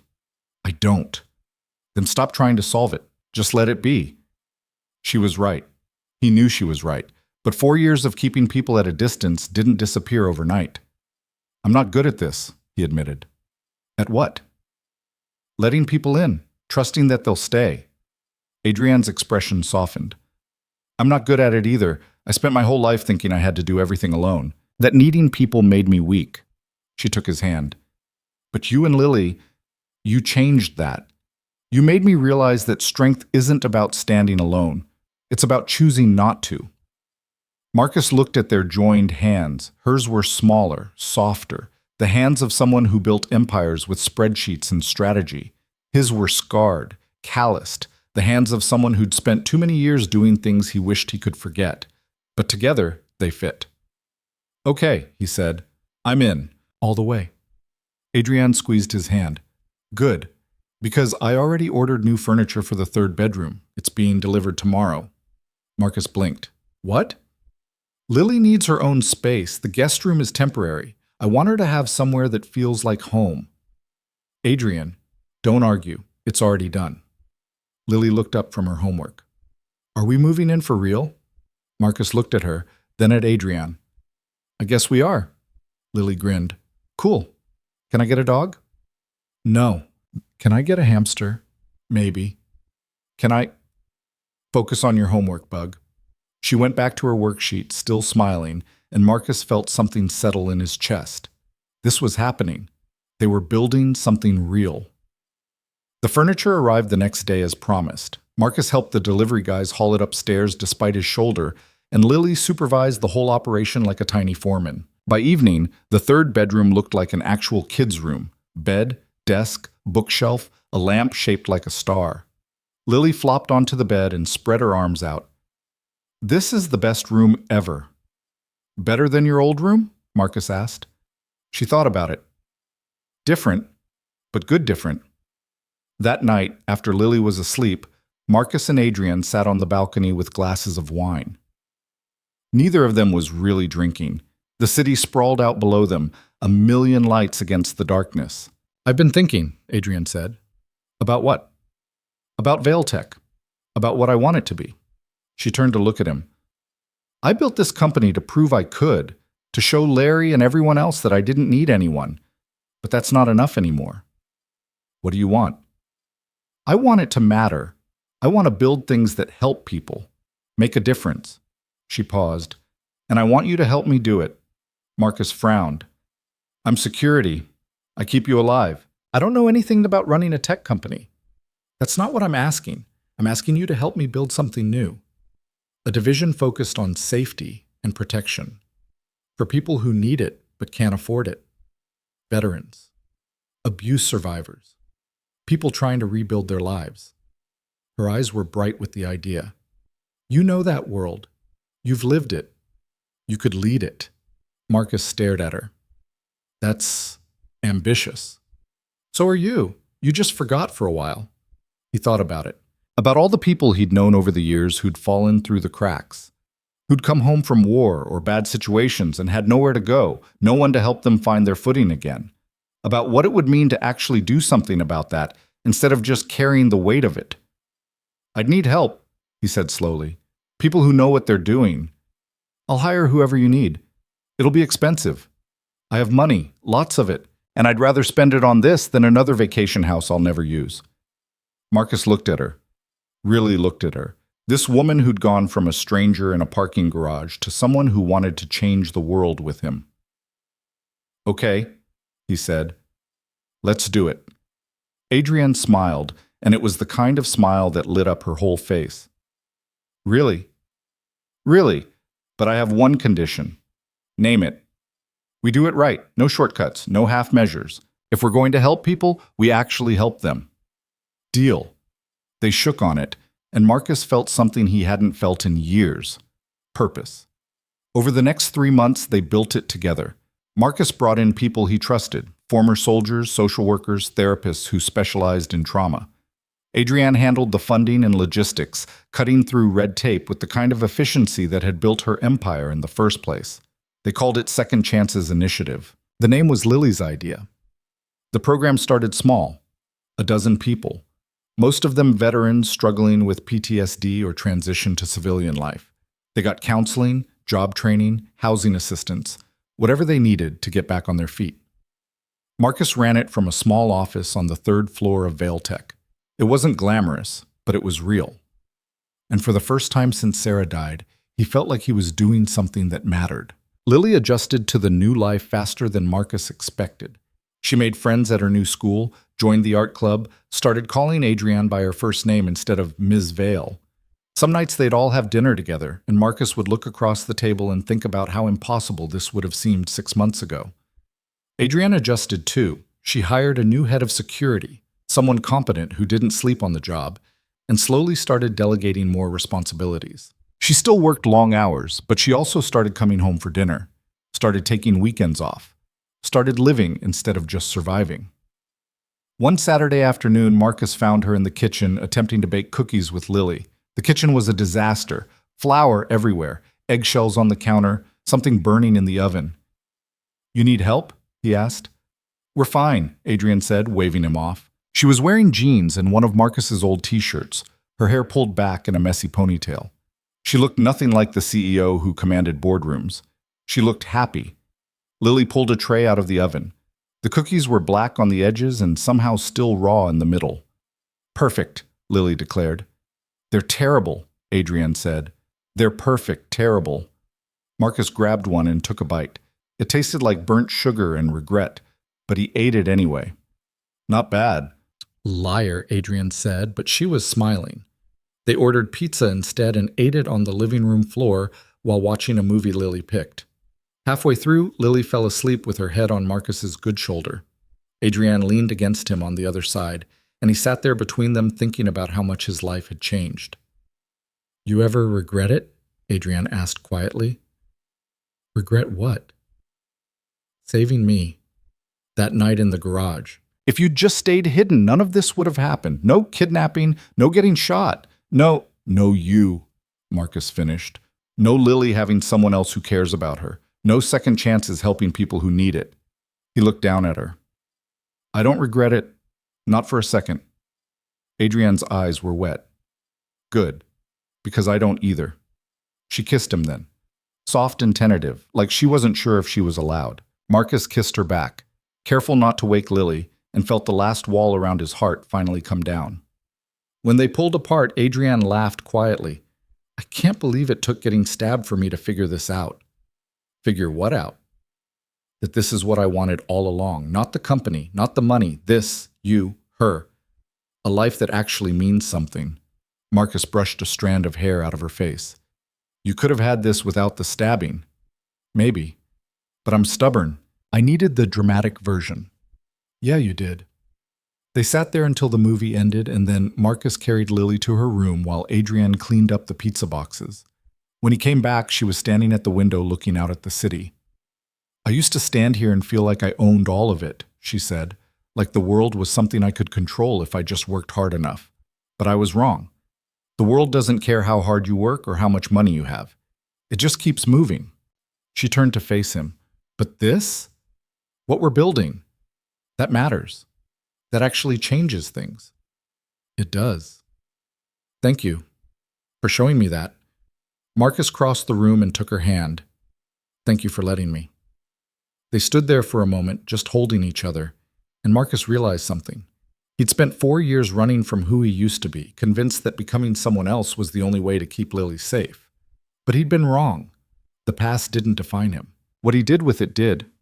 And what he was doing now, building something that helped people, raising his daughter with someone who loved her, choosing to be vulnerable instead of closed off. That was who he really was. 6 months after the confrontation with Trent, Second Chances had grown to 50 participants. They'd helped 12 people find permanent housing, 8 find jobs, and countless others access the mental health care they needed. It wasn't enough. It would never be enough. But it was a start. Marcus was in his office reviewing applications when Victor stopped by. They'd stayed in touch, occasionally grabbing coffee or beers when Victor was in town. You got a minute? Victor asked. Always. What's up? Victor closed the door and sat down. I've been thinking about your program. What you're doing here. Yeah? I want in, not as a donor, as a participant. Victor met his eyes. I'm tired of the security business. Tired of cleaning up other people's messes. I want to do something that actually helps. Marcus leaned back in his chair. You know it doesn't pay much, right? I don't need much.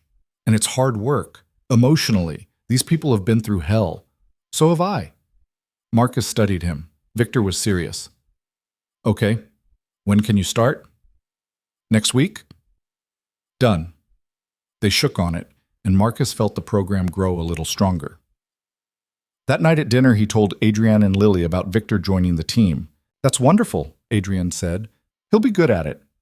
He better be. I'm putting him in charge of outreach. Lily looked up from her spaghetti. What's outreach? It means finding people who need help and making sure they know we're here. Like superheroes? Sort of, but without the capes. Can I help? Marcus and Adrian exchanged glances. When you're older, Adrian said, right now your job is school and art club. And eating vegetables, Marcus added. Lily made a face but stabbed a piece of broccoli with her fork. Fine. After dinner, Lily went to her room to read before bed. Marcus and Adrienne cleaned up together, moving around the kitchen in the kind of comfortable silence that came from knowing someone well. I have something to tell you, Adrienne said, drying a plate. Good something or bad something? Good, I think. The board approved funding for second chances for the next 5 years, full budget, no strings attached. Marcus stopped washing. 5 years? They were impressed with the results, and the press coverage hasn't hurt. She set the plate down. You built something real, Marcus. Something that's going to last. He didn't know what to say. For so long, he'd been focused on just getting through each day, keeping Lily safe, not thinking too far ahead. But now he had a future. They had a future. Thank you, he said finally. You did the work. You made it possible. Adrienne smiled. Then I guess we make a good team. Yeah, I guess we do. She moved closer, and he wrapped his arms around her, careful of his shoulder, even though it had mostly healed. They stood there in the kitchen with the sound of Lily reading aloud to herself drifting down the hall, and Marcus thought about everything that had brought them to this moment. The parking garage, the fear, the violence, the choice to step out of the shadows instead of staying hidden. All of it had led here. I love you, he said. The words came out easier than he expected. Adrienne pulled back to look at him, her eyes wide. What?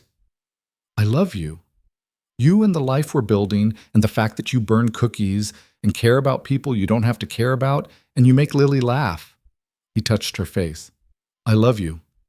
All of it. Adrienne's smile was trembling at the edges. I love you too. Even though you're stubborn and reckless, and you do push-ups when you're supposed to be resting. Those are my best qualities. I know. She kissed him, and this time it wasn't tentative. It was sure, steady. The kind of kiss that promised tomorrow and the day after, and all the days that came after that. When they pulled apart, Lily was standing in the hallway in her pajamas, watching them with a knowing smile. Gross, she said, but she was grinning. Bedtime, bug, Marcus said. Can Adrienne tuck me in? Adrienne looked surprised. You want me to? Yeah. You're better at the voices when you read. So Adrienne went to tuck Lily in, and Marcus stood in the kitchen listening to their voices through the wall. Adrienne reading some story about dragons, Lily asking questions, both of them laughing. His family. Not the one he'd planned, not the one he'd thought he wanted, but the one he needed. Marcus walked down the hall and stood in the doorway of Lily's room. Adrienne was sitting on the edge of the bed, the book open in her lap, and Lily was tucked under the covers with her stuffed rabbit. What happens next? Lily asked. Adrienne turned the page. The dragon realizes he doesn't have to be alone, that he can choose to let people in, even if it's scary. And then he's happy? Then he has a chance at being happy, which is all any of us really get. Lily thought about that. I think he should be happy. Me too. She finished the story and kissed Lily's forehead. Marcus came in and did the same. Love you, bug. Love you too, Daddy. Love you, Adrienne. Adrienne's voice caught. Love you too, sweetheart.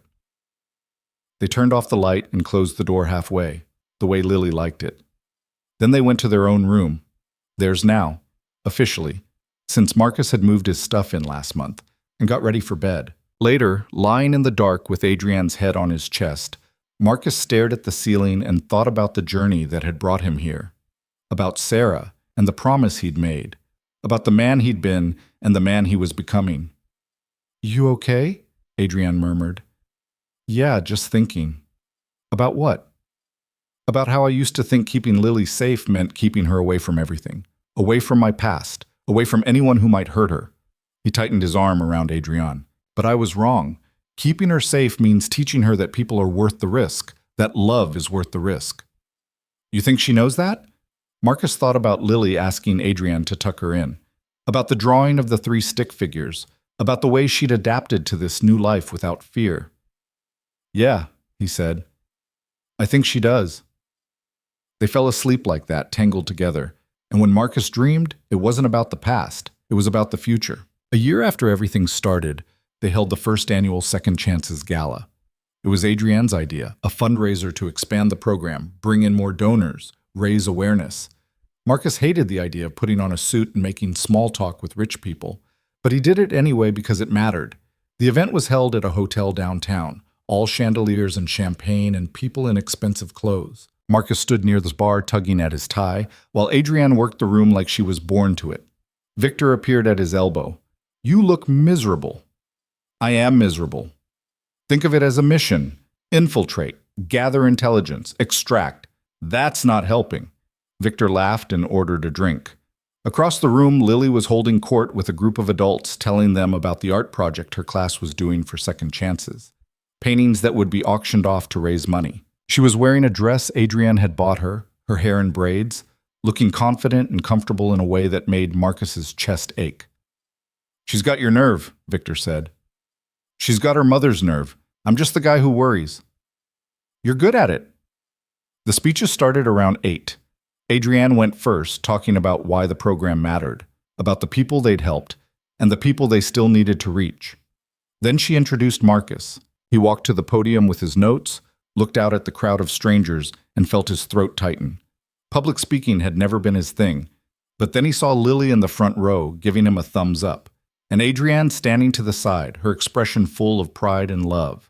So he talked about his own journey, about coming home from war and not knowing how to fit into a world that didn't understand what he'd seen, about losing Sarah and nearly losing himself, about finding purpose again through this work. "The people we help aren't broken," he said. "They're just lost. And sometimes all it takes is someone reaching out a hand and saying, 'I see you, you matter.' That's what Second Chances does. We see people, and we help them see themselves again." The applause was loud and genuine. Marcus stepped off the stage and was immediately swarmed by donors wanting to talk, wanting to help. He handled it as best he could, shaking hands and answering questions until Adrienne rescued him. "You did great," she said, pulling him toward the quieter side of the room. "I hate public speaking." "I know, but you're good at it. That doesn't make me hate it less." She laughed and kissed his cheek. "Come on, let's get some air." They stepped out onto the balcony. The city stretched out below them, familiar and vast. Marcus thought about the first time he'd stood on a balcony with Adrienne, back when they were still figuring out what they meant to each other. "You ever miss it?" Adrienne asked. "Your old life, the missions, the action." "Sometimes, but not enough to go back." What would Sarah think about all this? Marcus considered that. "I think she'd be happy. She always wanted me to find something beyond the job, something that mattered." "You did." "We did." Adrienne leaned against him, and they stood there watching the city until Lily came looking for them, wanting to show them the final auction numbers. The gala raised enough money to double the program's capacity. By the end of the year, Second Chances was helping over 100 people. The success stories kept coming, people finding jobs, reuniting with families, rebuilding lives that had seemed irreparably broken. It wasn't perfect. There were setbacks, people who relapsed, people who disappeared, people they couldn't save. But Marcus had learned that perfection wasn't the goal. Progress was. On Christmas Eve, the three of them sat in the living room surrounded by presents and wrapping paper, and the kind of mess that came from a 7-year-old who didn't understand the concept of opening gifts slowly. Lily was already playing with her new art supplies, and Adrienne was attempting to assemble something that had way too many pieces. Marcus watched them and felt something he'd thought he'd lost forever. Peace. "Hey," Adrienne said, looking up from the instruction manual. "You okay?" "Yeah, just happy," she smiled. "Good, because I have one more present for you." She handed him a small box. Inside was a key. "What's this?" "A key to the house." Marcus frowned. "I already have a key to the apartment." "Not the apartment, a house. I bought it last month. 3 bedrooms, backyard, near Lily's school." She was talking fast, nervous. "I know we didn't discuss it, but I thought—" Marcus kissed her, long and thorough and full of everything he couldn't put into words. When they broke apart, Adrienne was breathless. "Is that a yes?" "That's a yes?" Lily looked up from her art supplies. "Does this mean I get a dog?" They both laughed. "We'll talk about it," Marcus said. "That's what you always say." "Because it's always the answer." They moved into the house in February. It was smaller than Adrienne's apartment, but somehow felt bigger. more like a home. Lily got the bedroom with windows facing the backyard. Marcus and Adrienne took the master, and the third bedroom became an office where they could both work when they needed to. The backyard had a tree perfect for climbing and enough space for Lily to run around. They didn't get a dog. They got a cat instead, a scruffy orange thing from the shelter that Lily named Mango. Life settled into a rhythm. Mornings were chaotic, getting Lily ready for school, Marcus heading to the office, Adrienne managing Vailtech. Evenings were quieter, dinner together, homework help, Lily's endless stories about her day. Weekends were for family, movies, parks, the occasional disastrous attempt at cooking. It was ordinary, and it was everything. One night, after Lily was asleep and the house was quiet, Marcus found Adrienne in the backyard sitting on the steps. The sky was clear, stars visible, despite the city lights. He sat down next to her. "What are you doing out here?" "Just thinking." "About what?" "About how different my life is now. A year ago, I was alone in a parking garage being attacked, and now I'm here, with you, with Lily, building something that actually matters." She looked at him. "I never thought I'd have this." "Neither did I. But you're glad we do." "More than I can say." Adrienne rested her head on his shoulder. "I used to think power was about control, about never showing weakness, about standing alone at the top and not needing anyone. And now? Now I know that real power is choosing to be vulnerable, choosing to let people in even when it's scary, choosing to build something together instead of alone." She took his hand. "You taught me that." "Pretty sure you taught me the same thing." They sat there in the dark, holding hands, listening to the sounds of the neighborhood settling in for the night. Somewhere down the street, a dog barked. A car drove by.